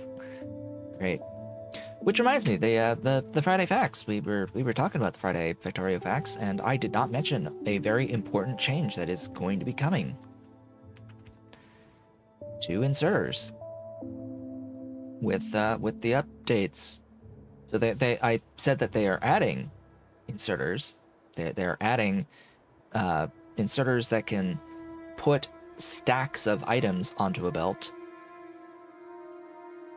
They are doing this and removing, in fact, filter inserters and stack filter inserters. They're removing filter inserters. All inserters will be able to be filtered now. Well, as of that update, all inserters will be filter inserters.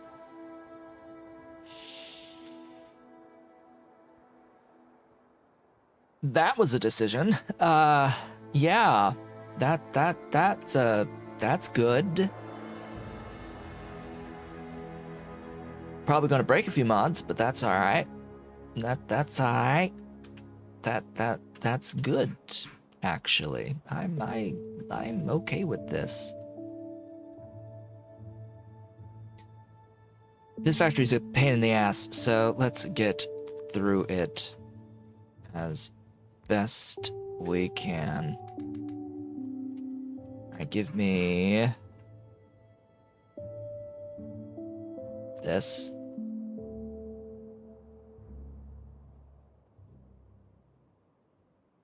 I think. That way. Okay, we're going to reassign AUG.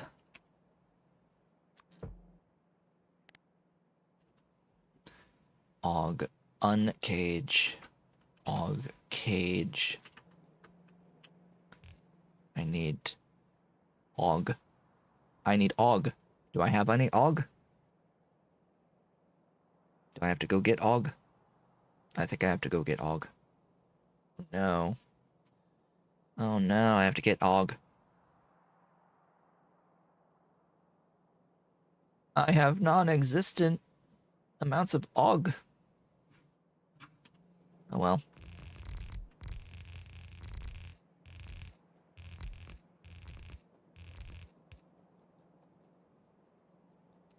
So this is a bit of shenaniganery. It's just a little bit of shenaniganery.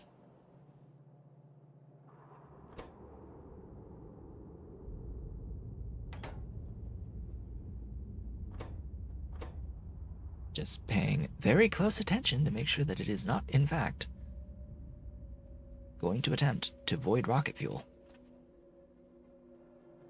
I'm pretty sure it's not.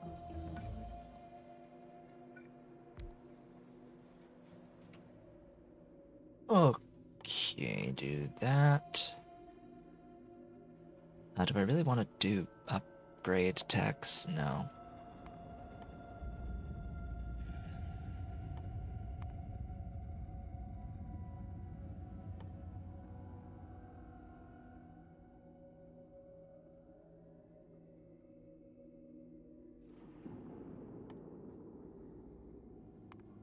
I need to work towards unlocking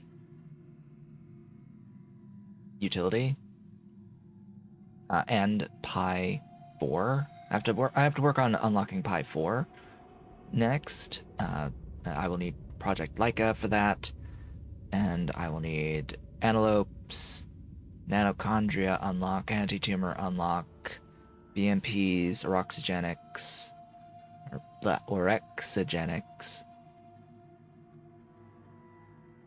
and some other things.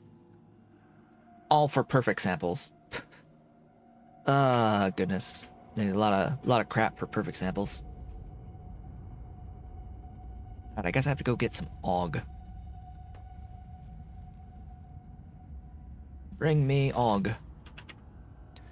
I should have AUG in my mall.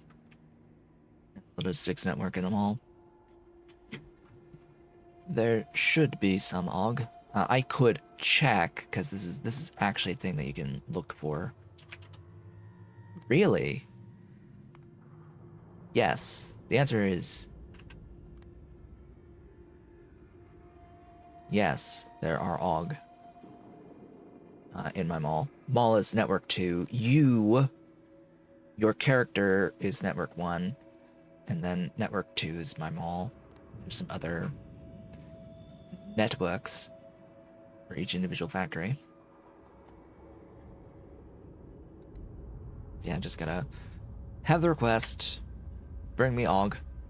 Let there be AUG. It's in one of these boxes over here, I think.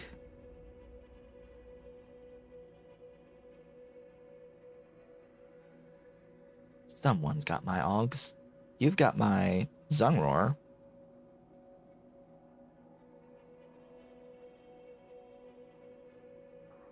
It's you. You've got AUG. You've got some AUG. 92.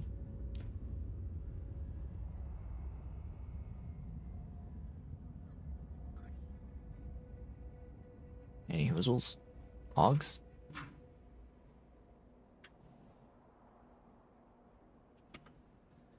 AUGs. I have all of them. They have brought me AUGs. Going back.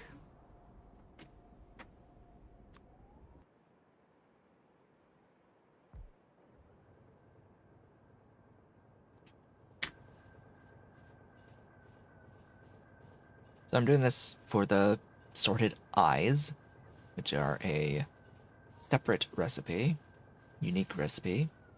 It looks like I will need to have a beacon on the eyes, just to make sure it's one building. But otherwise, I think we're good on all of the everything else. Note that productivity will not function on the unbarreling of jelly, or on the barreling of jelly, excuse me. Because we need to barrel. We need to barrel jelly. Woohoo.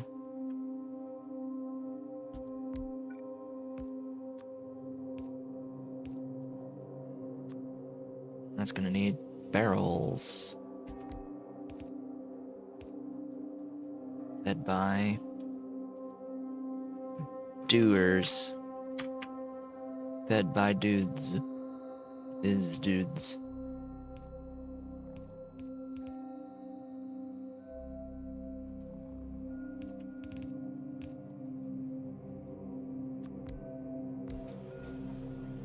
There you go. Barrels! Jelly barrels. Go gadget jelly barrels.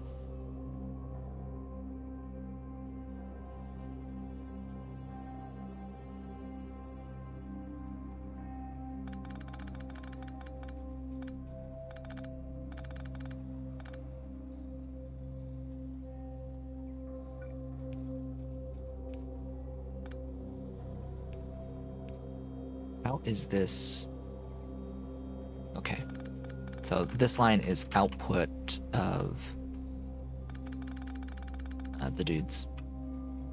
Oh yeah, it's fully beaconed.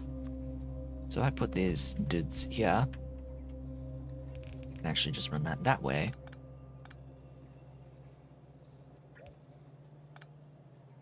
There we go. Og, og, og, og, og.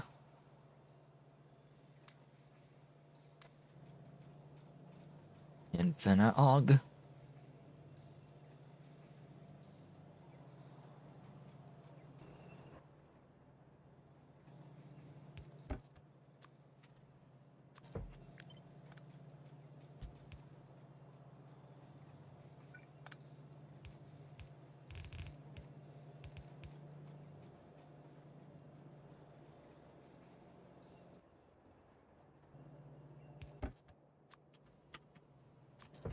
Eyes. The eyes. The eyes. Do I not have a... Yes, the eyes. We have eyes. We have eyes.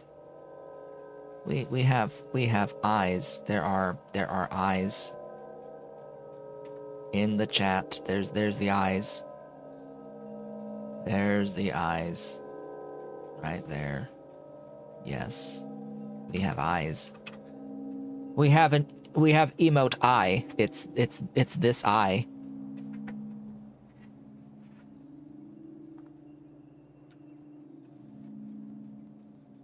Although I could make it any one of these eyes. We've got there are options for eyes. We could have any of these eyes that are on the belt as part of the variations, because of course Pi added variations on eyes.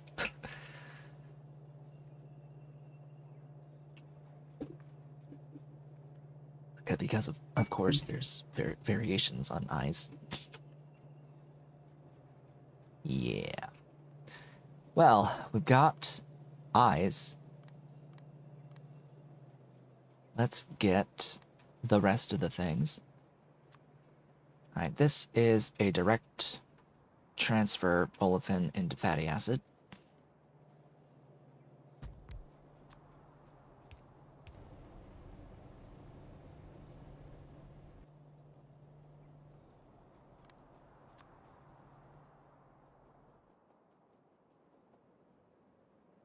Let's see, ECH, aniline.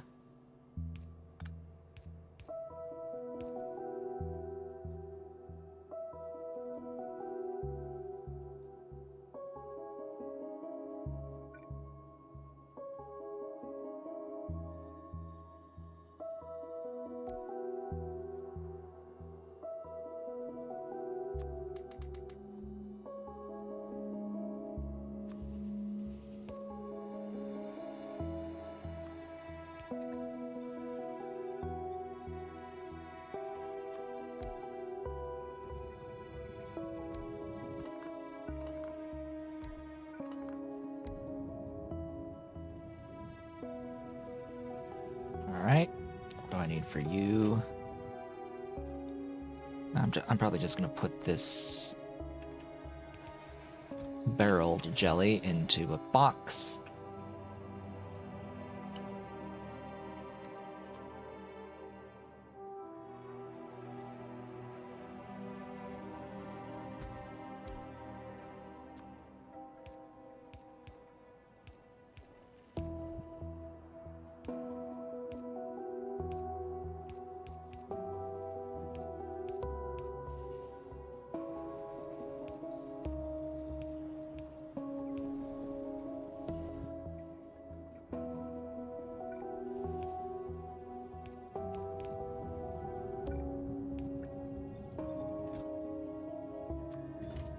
This is glycetylamine making hardener.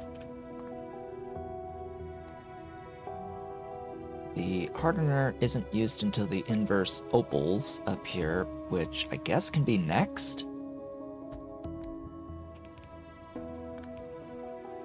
Hardener into opal.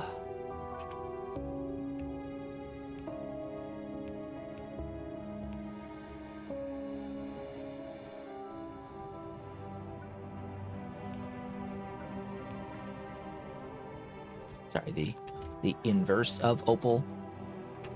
Oh, and it also yags. It yag loops.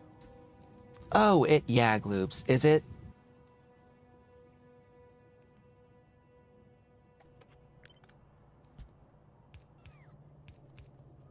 Is it,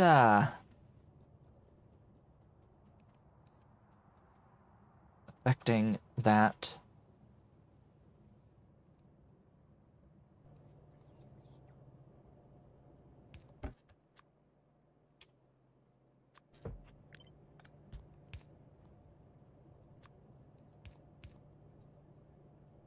Is it, I'm sorry, what? Oh. Is it being affected by the thing? I'm seeing 2 and 1, so that, I think, is the answer. The answer is no. It appears to not be affected. I can put in a 5 here just so we can... Yeah, that's a pretty clear indication that on this particular recipe, the YAG laser module is not being affected by the productivity of the machine. I have to check every single instance of this because there may be a case where it does. But it's not right now, and we don't need all of that production. What I do need is this guy with this stuff. Yeah. And wah-wah.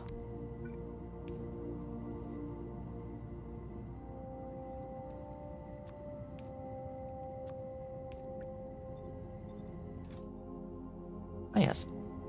The eyes. The eyes. They are required. Because I like watching the eyes, we're gonna have it actually just all be on the belts. No undergrounds here. We're looking at the eyes. We're gonna see all of the eyes on these animal reflectors. Woohoo!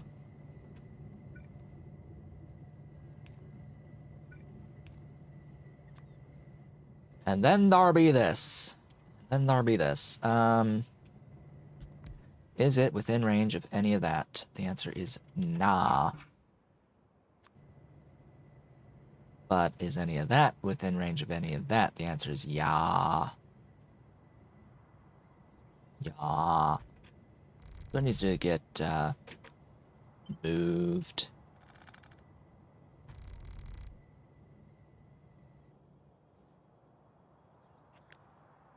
So those two at least need to be moved.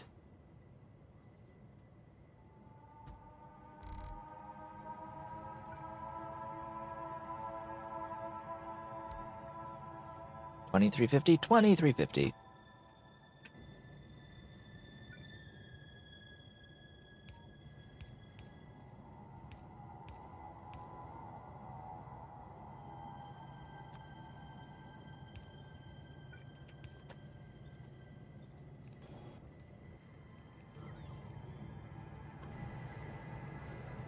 Would help if you maintained your rotation. Thanks. Photonic crystals are here.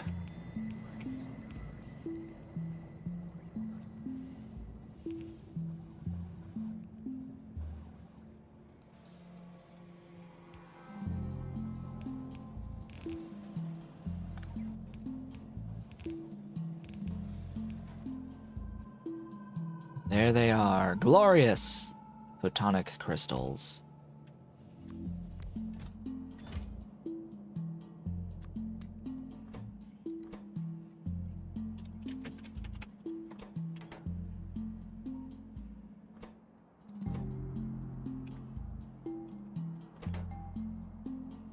Surely it will not maintain this throughput forever, right?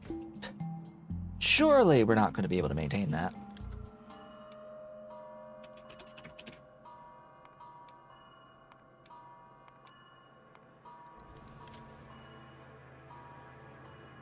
Hello, Ollie. I didn't see Ollie. Where's Ollie? Ollie? Oh, there he's off to the side. Hello, Ollie. Hmm. Ollie is that way. He's that way. He's there. He's there. He's right there on the piano. Yeah, there's Ollie. He's happy over there. Resting comfy. Resting comfy. He might we'll see how he is next week. That because he'll have had his vet visit next Saturday.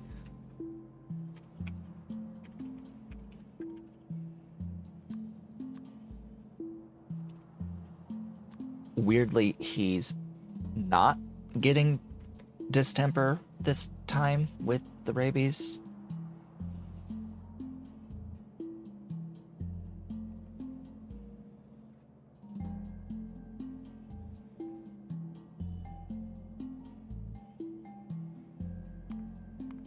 It was only Dolly this time, which is odd. Which is very odd. That they're off by a year for each other. It's like, huh? Just how it ended up being. Okay, next is that slot.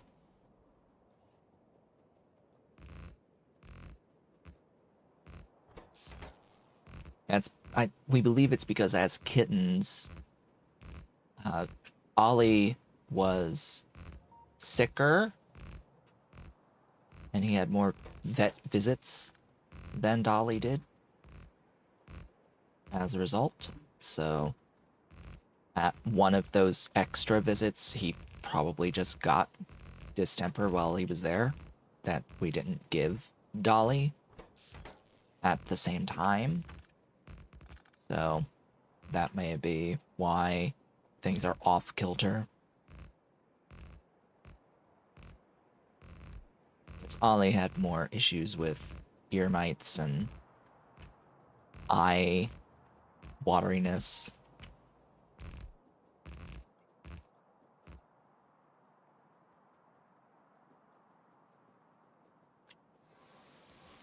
That was fun. Very sarcastic. That was fun. Having to give a kitten eardrops and eye drops at the same time. That was fun. Having to put Ollie in a hold Ollie down in a towel, and even then still end up getting the arms all gouged out because he wasn't having it. This is a train station. Yeah. 1, 2, 3, 4, 5, 6. 6 of these.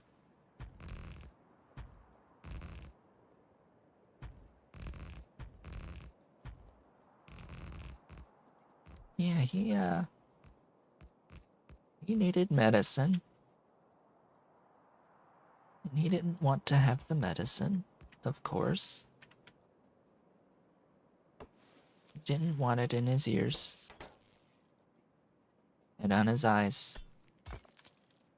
But he got it. And he got better. Ear mites went away. The eye watering is something that he'll have to live with forever. Because it's apparently a what they've last told us.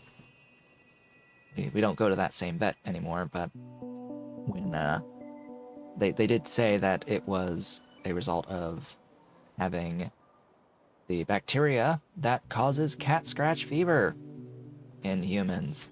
He's got that bacteria. And that was why his eyes were watering, apparently, and why he may occasionally still as an adult have eye water. It's like, oh, it's that bacteria. Uh-huh. Uh-huh. So you're saying if we don't take care of any scratches that he gives us that we're gonna get sick too? Great! Fantastic! Ah.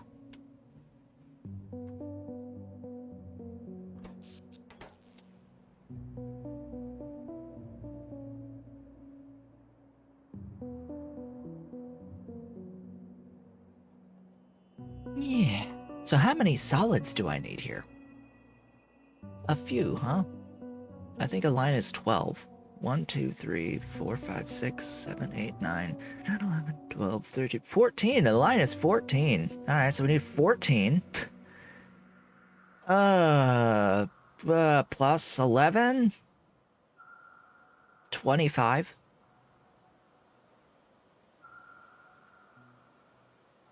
We need 25 solids.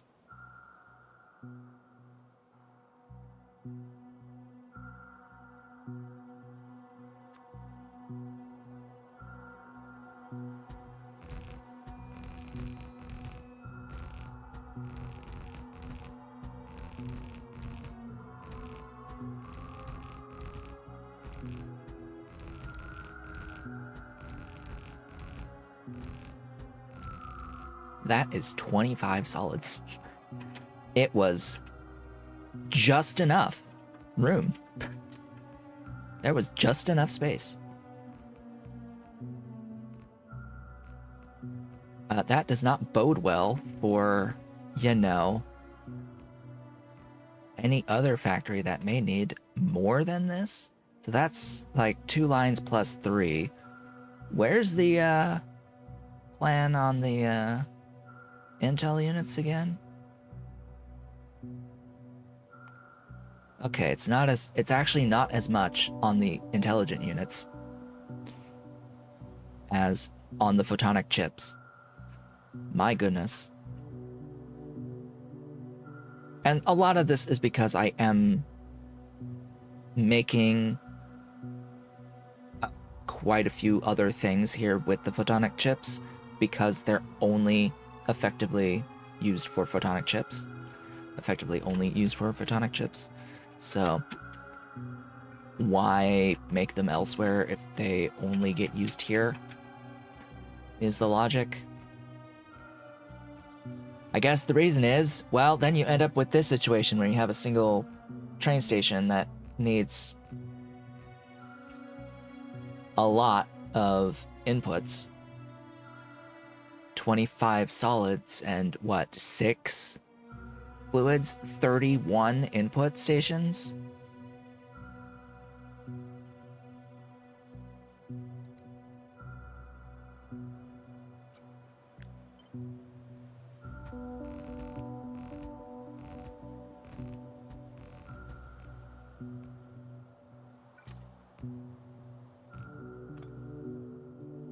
It's just a few.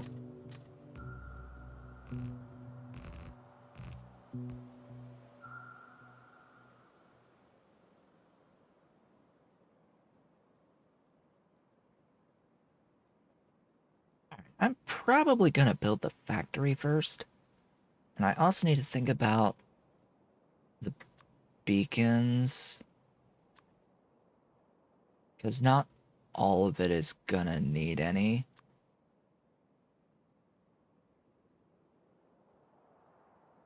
Yeah, I think just that last step is fine. As usual, just that last step is fine.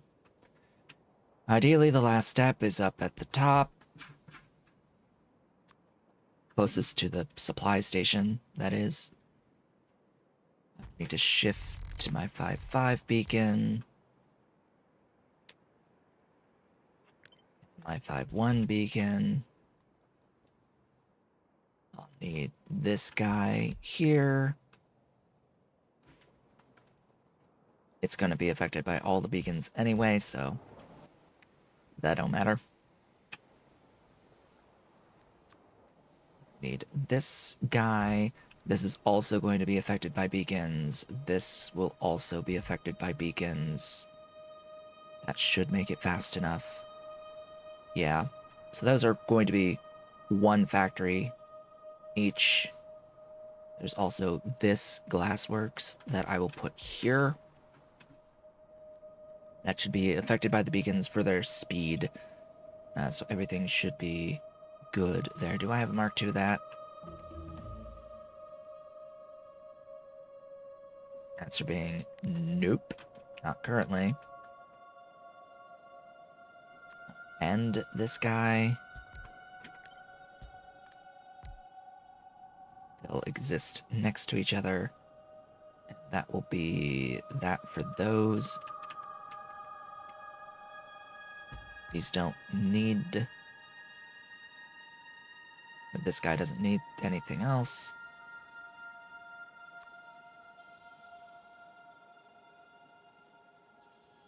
This is just a straight one-to-one conversion of a fluid into a solid.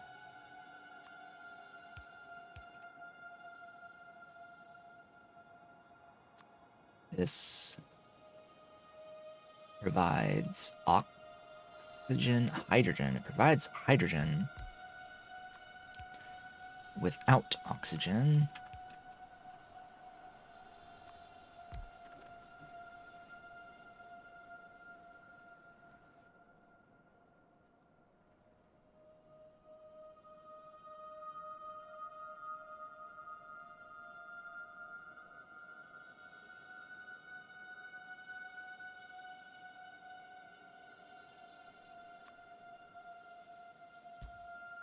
And just because it's convenient, just have this other glassworks here. I think that covers it. I think that's everything.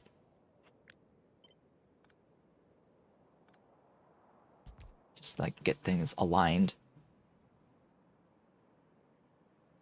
Then I'm probably gonna need a few of these roboports. I might need a few of these.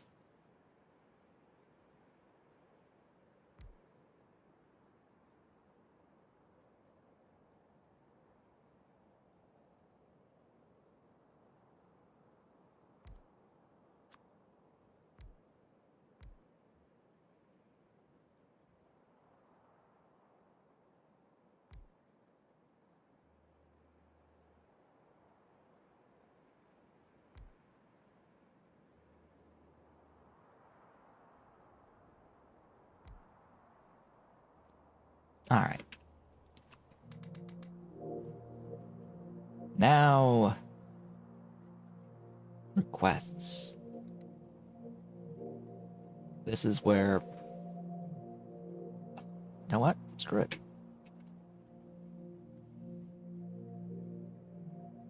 I'm snapshotting. I'm gonna pull up a picture of that, so that doesn't have to be open.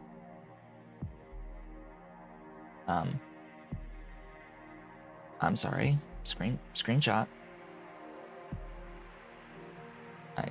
I had you up. Stay there.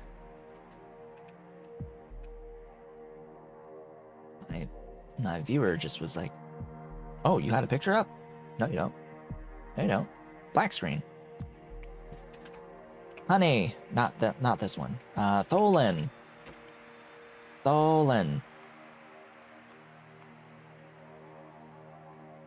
And ammonia.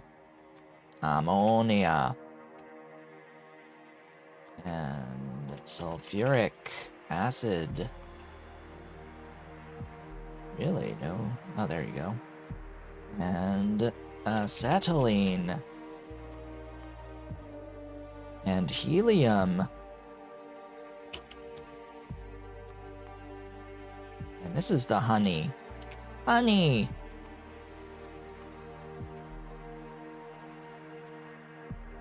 Optical fiber.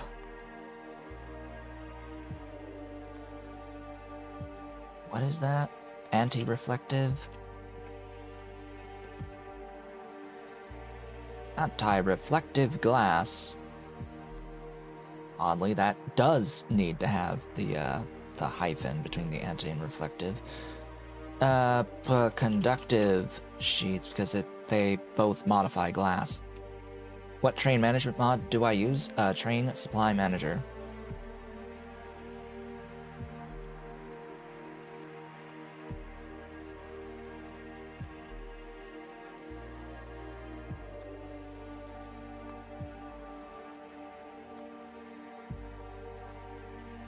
I prefer having trains devoted to individual items rather than mix items in trains. That doesn't appeal to me. I mean, I get that it is a bit more, it's less efficient overall. It's not like reality based, but it's easier to manage and organize this way.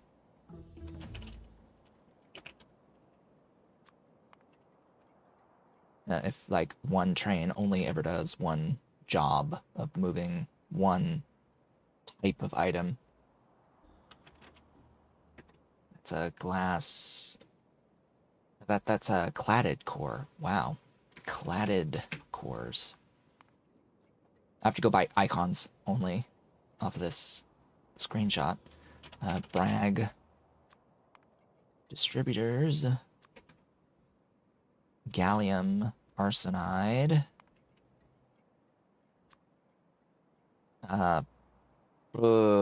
It's the other one that I just saw. That one prepared. Sorry, what? I didn't define my prepared, but it was so prepared. I thought we were prepared up, ready to go.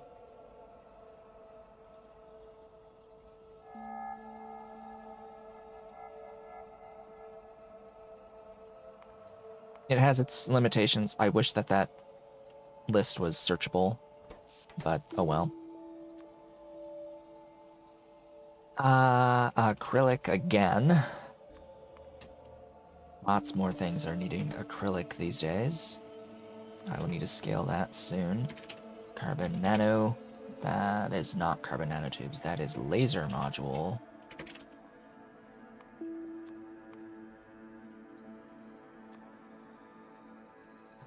Superconducting magnetic units. Photonic crystals.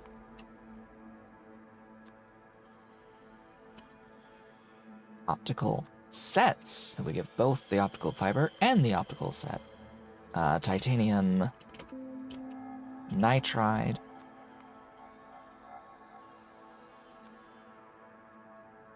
Antimony oxide. Zinc oxide nanoparticles. Lead plates. Copper plates. Plastic. Silver. Sodium hydroxide. Stacks. That's why I put it last, because it's stacked. Because I know it's stacked. And that be that. On the input stations.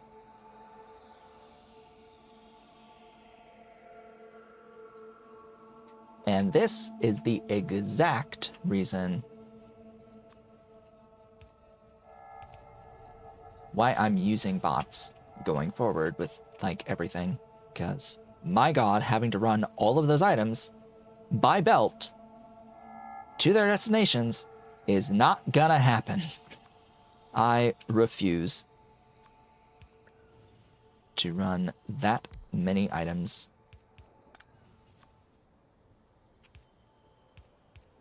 by hand when bots can do it.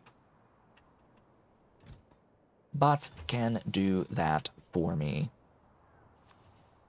And so they shall do that for me.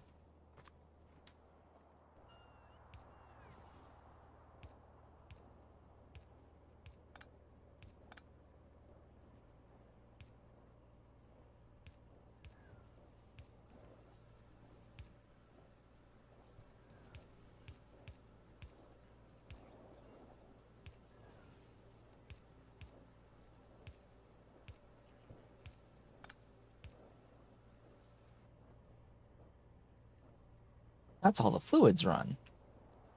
Wow.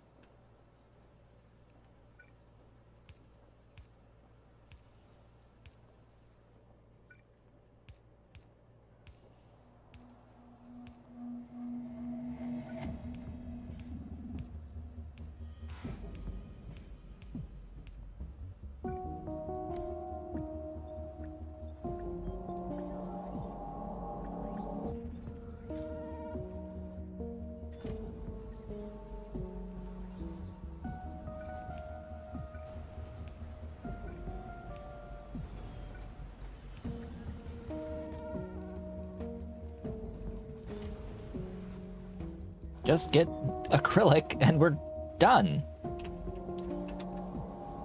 Just need that delivery of acrylic and we're good.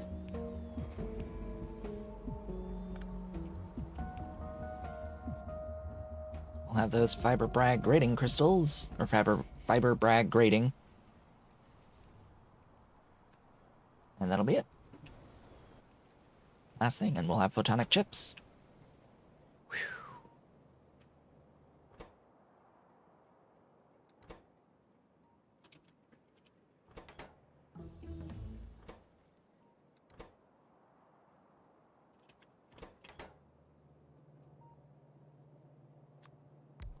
Well, that took some time.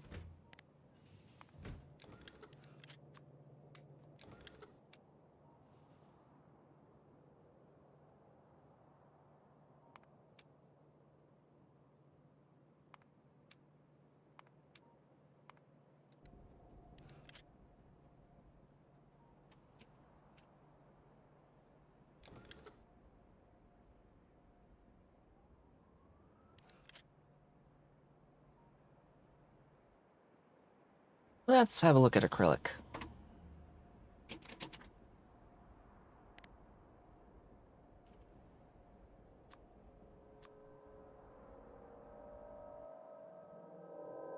Aha! I think I've spotted the problem.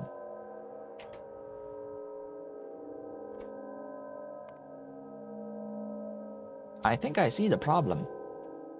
Well, A, it's going to get upgraded with better modules. That's step one. Step two is it needs a couple of extra locomotives. Moving more stuff at a time.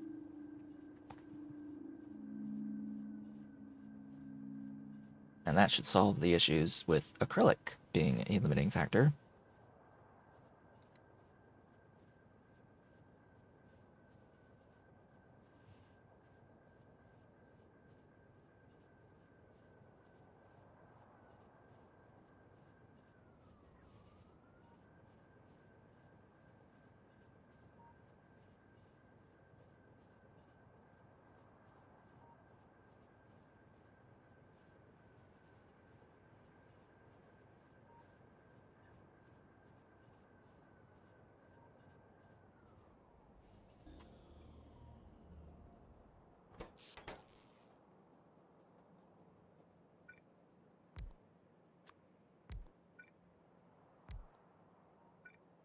Oh, just in time.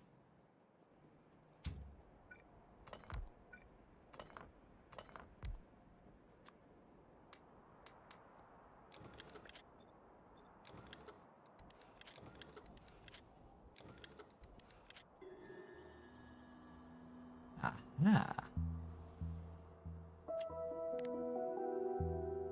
Now my bots get to do an upgrade.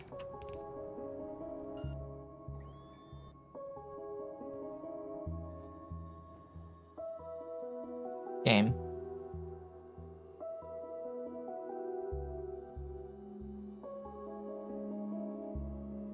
Where are they? Where are you?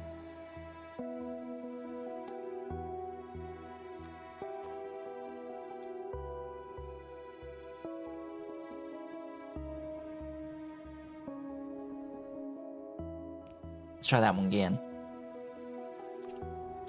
One more again. There they go. The new bots. The new bots doing their job.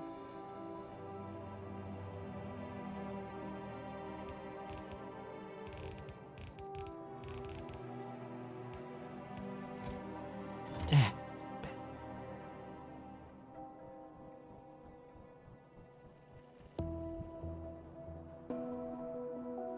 Oh, you're limited by natural gas, eh? I'm gonna say that, actually, no, you're not.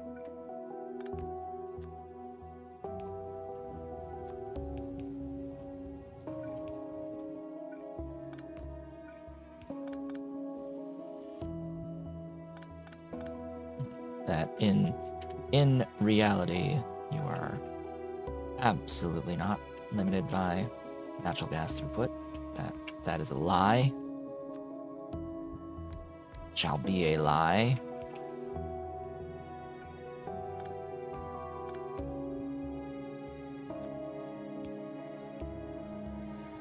There we go. Yes. Yes. Yes. Glorious. Ammonia.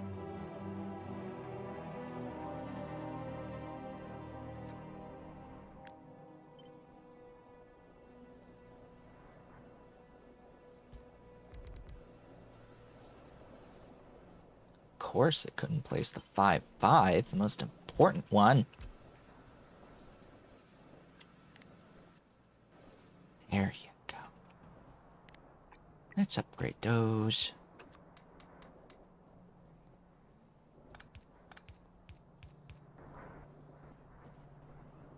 Put some of that stuff in. Give it an output.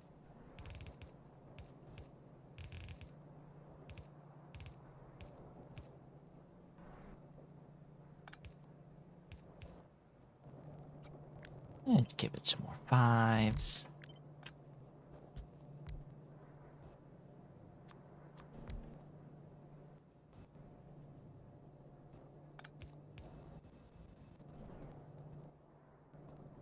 Oh, you need oxygen, huh? Who'd have thought?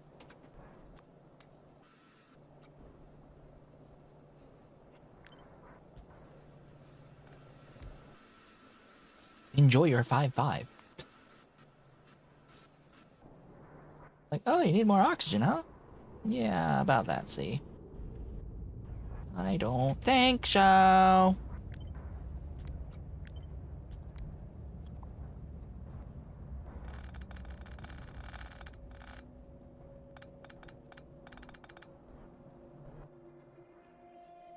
Oh, yeah. Vent. Thou shalt vent.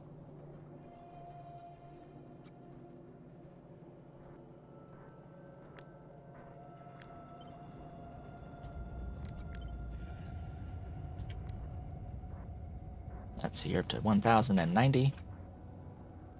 You need all the 4s.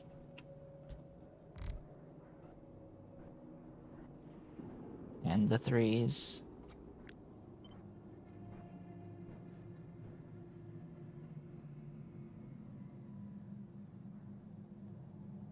Um...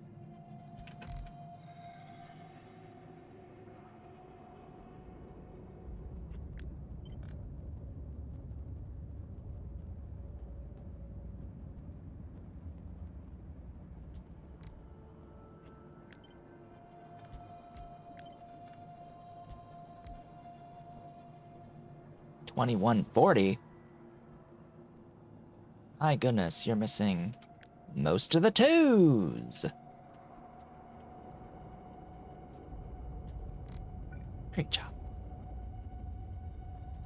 23.40?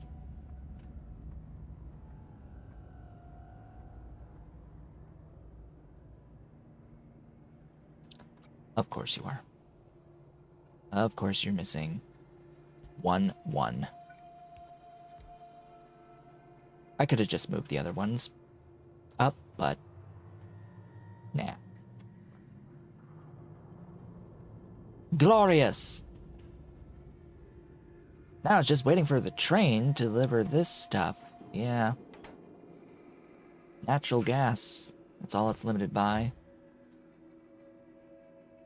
Just the ability of the locomotives to bring it natural gas. That's what I'd rather it be limited by. The natural gas, by the way, is moving a lot of stuff. It's, yeah. That was like the first thing that I did shenanigans for. Or not? Yes, here. Shenaniganery of the natural gas was like the first thing. The second thing, I think, after the acetylene. It's like I needed to make sure that I did this, because that's like a really annoying one that I wanted to not have to think about ever again. Okay. That being sorted, we should have photonic chips by now. So the next step is heavy fermion. Let's have a look at, yeah, there they are. There they are, they exist. Photonic chips. They're here. They are here. Have I defined them? I have not. Photonic chips have arrived.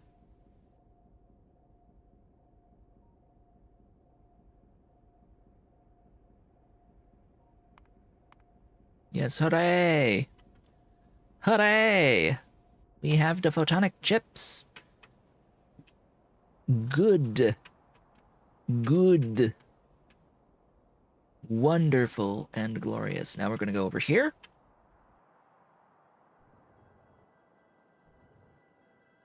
I'm going to get rid of that.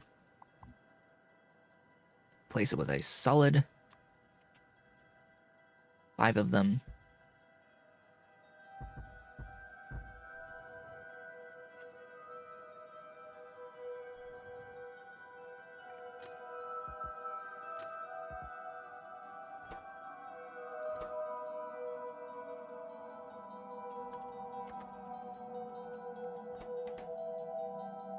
Heavy fermion.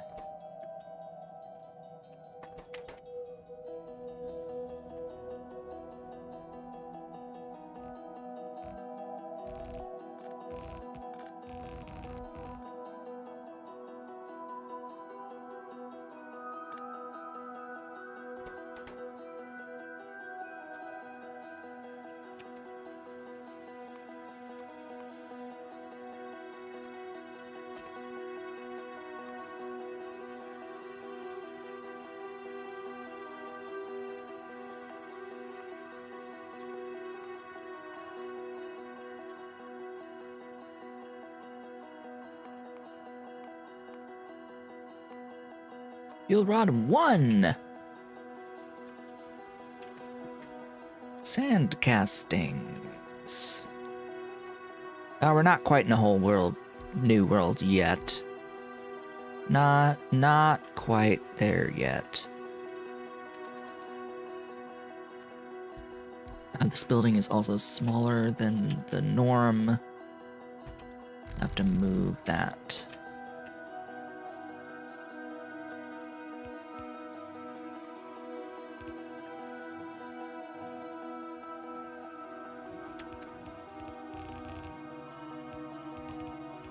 We are, however, closer to a new world, which will happen at the beacon upgrades.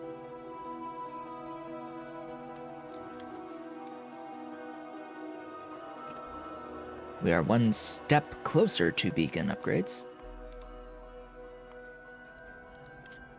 But, yeah.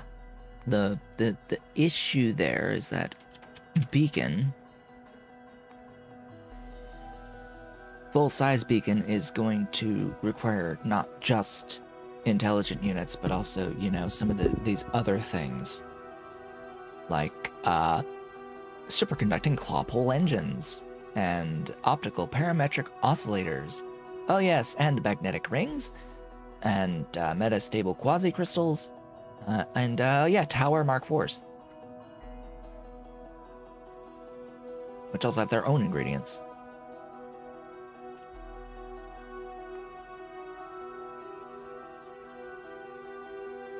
Yeah. Yeah. Just a few things for those, and the things for those, and the things for those, and the things for those. Here comes Heavy Fermion. In batches. Okay. That's fine.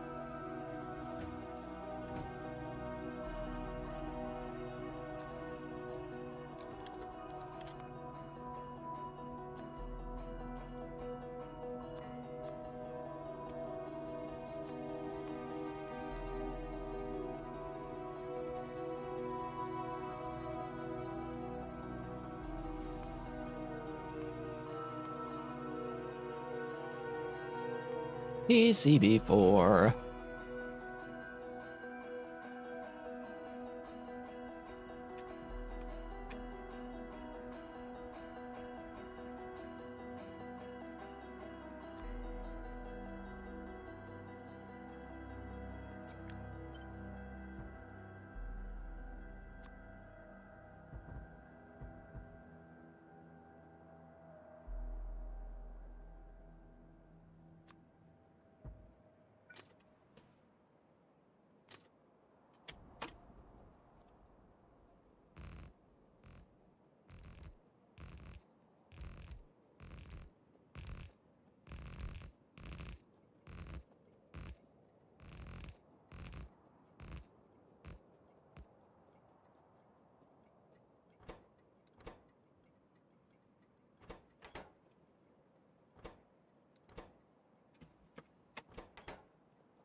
All right, what are you? Etching. And MSA.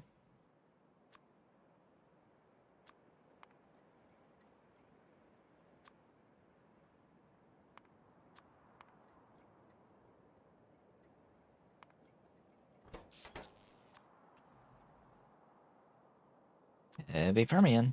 The whole point. Mounted circuit substrate.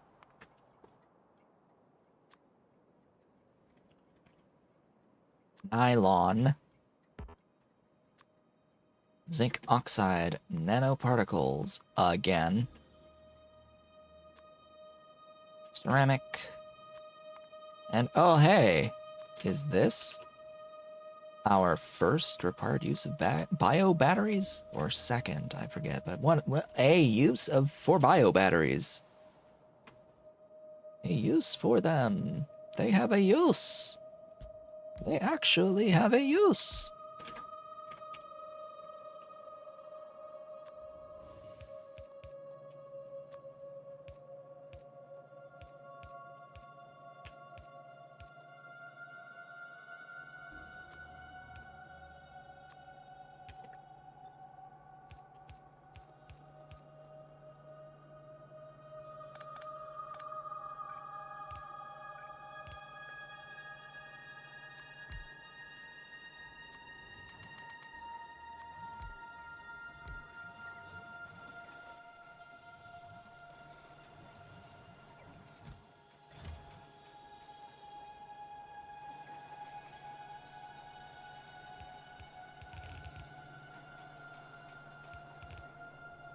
The goal.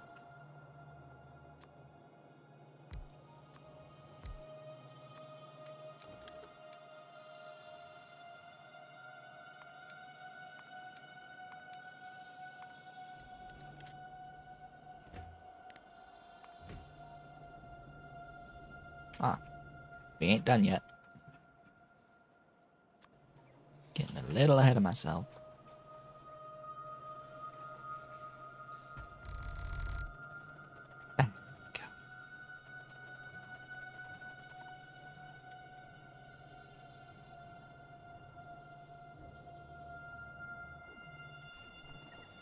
Ta-da, there they go. They're moving. PCB4.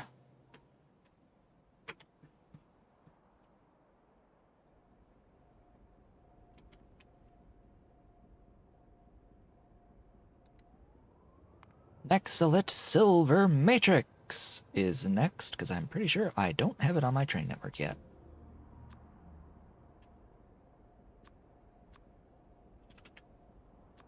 Nope.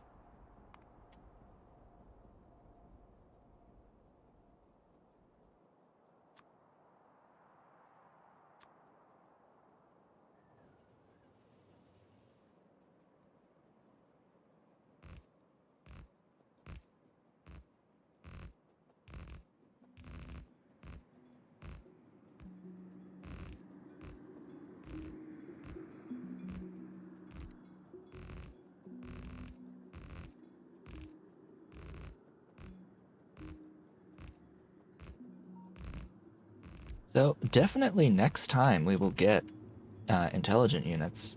That should absolutely be a thing next time.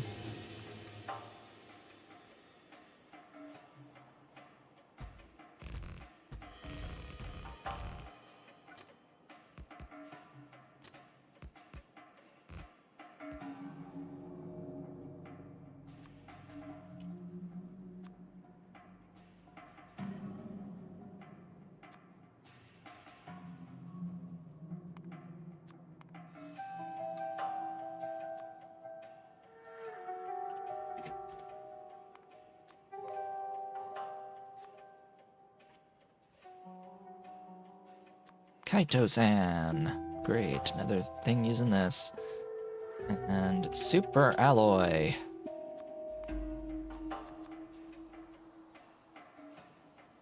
Which is stacked.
All right.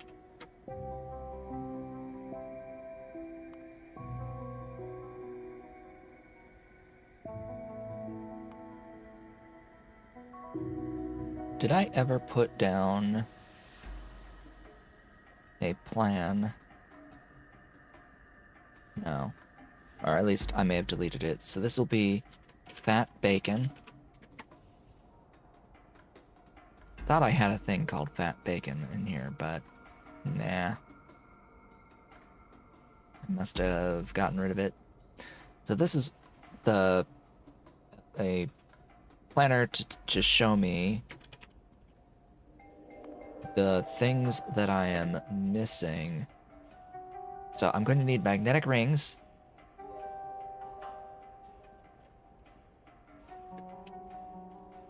Which make superconducting claw pull engines. Okay, I will need those as well. Those have some interesting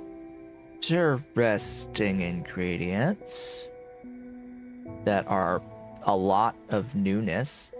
Air duct pipes, cryo coolers, cryostats, fans, the magnetic rings, superconductor rotor, and superconductor stator. Those are all new things. Those are all new things. All of them.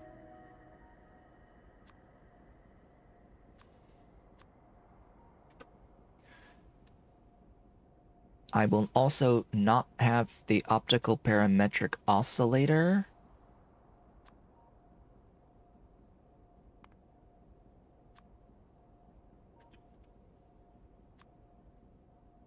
Yeah. Don't have that yet, nor will I. Going into it. And then I'll also need the metastable quasi-crystal, which that needs a few things as well, like photon deposited quartz time crystals, quasi crystals. It needs the denatured seismite as well. Oh boy, that's gonna need work. That needs work. I believe I already have photon deposited quartz built. I remember this, sorta. But yeah, we need a few things for these factories after getting intelligent units. And then, of course, all the things for the towers as well, making sure that I have access to harmonic absorbers and hyperelastic material, which, you know, that is an ingredient also in harmonic absorbers, so there's that too. And the Mark III tower, and the Mark II tower, and the Mark I tower, and making sure I have all of those ingredients at the mall.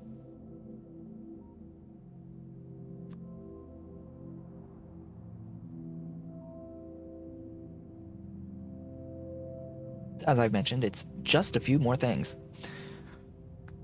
And with that set up, so we have an idea of what will come after intelligent units, we've reached the end of today's stream, where we have made photonic chips and begun building a few more of the factories to get into intelligent units that we will do next time. And once I do that, if there's more time at the end of next stream, I will be working on this stuff too. Oh boy. With that, I would like to thank you all for watching today's stream, since we are ending on time. This has been a Talk to Show, and if you've enjoyed today's stream, do all the social stuff below the video. I will be back with more on Tuesday. I hope to see you all then.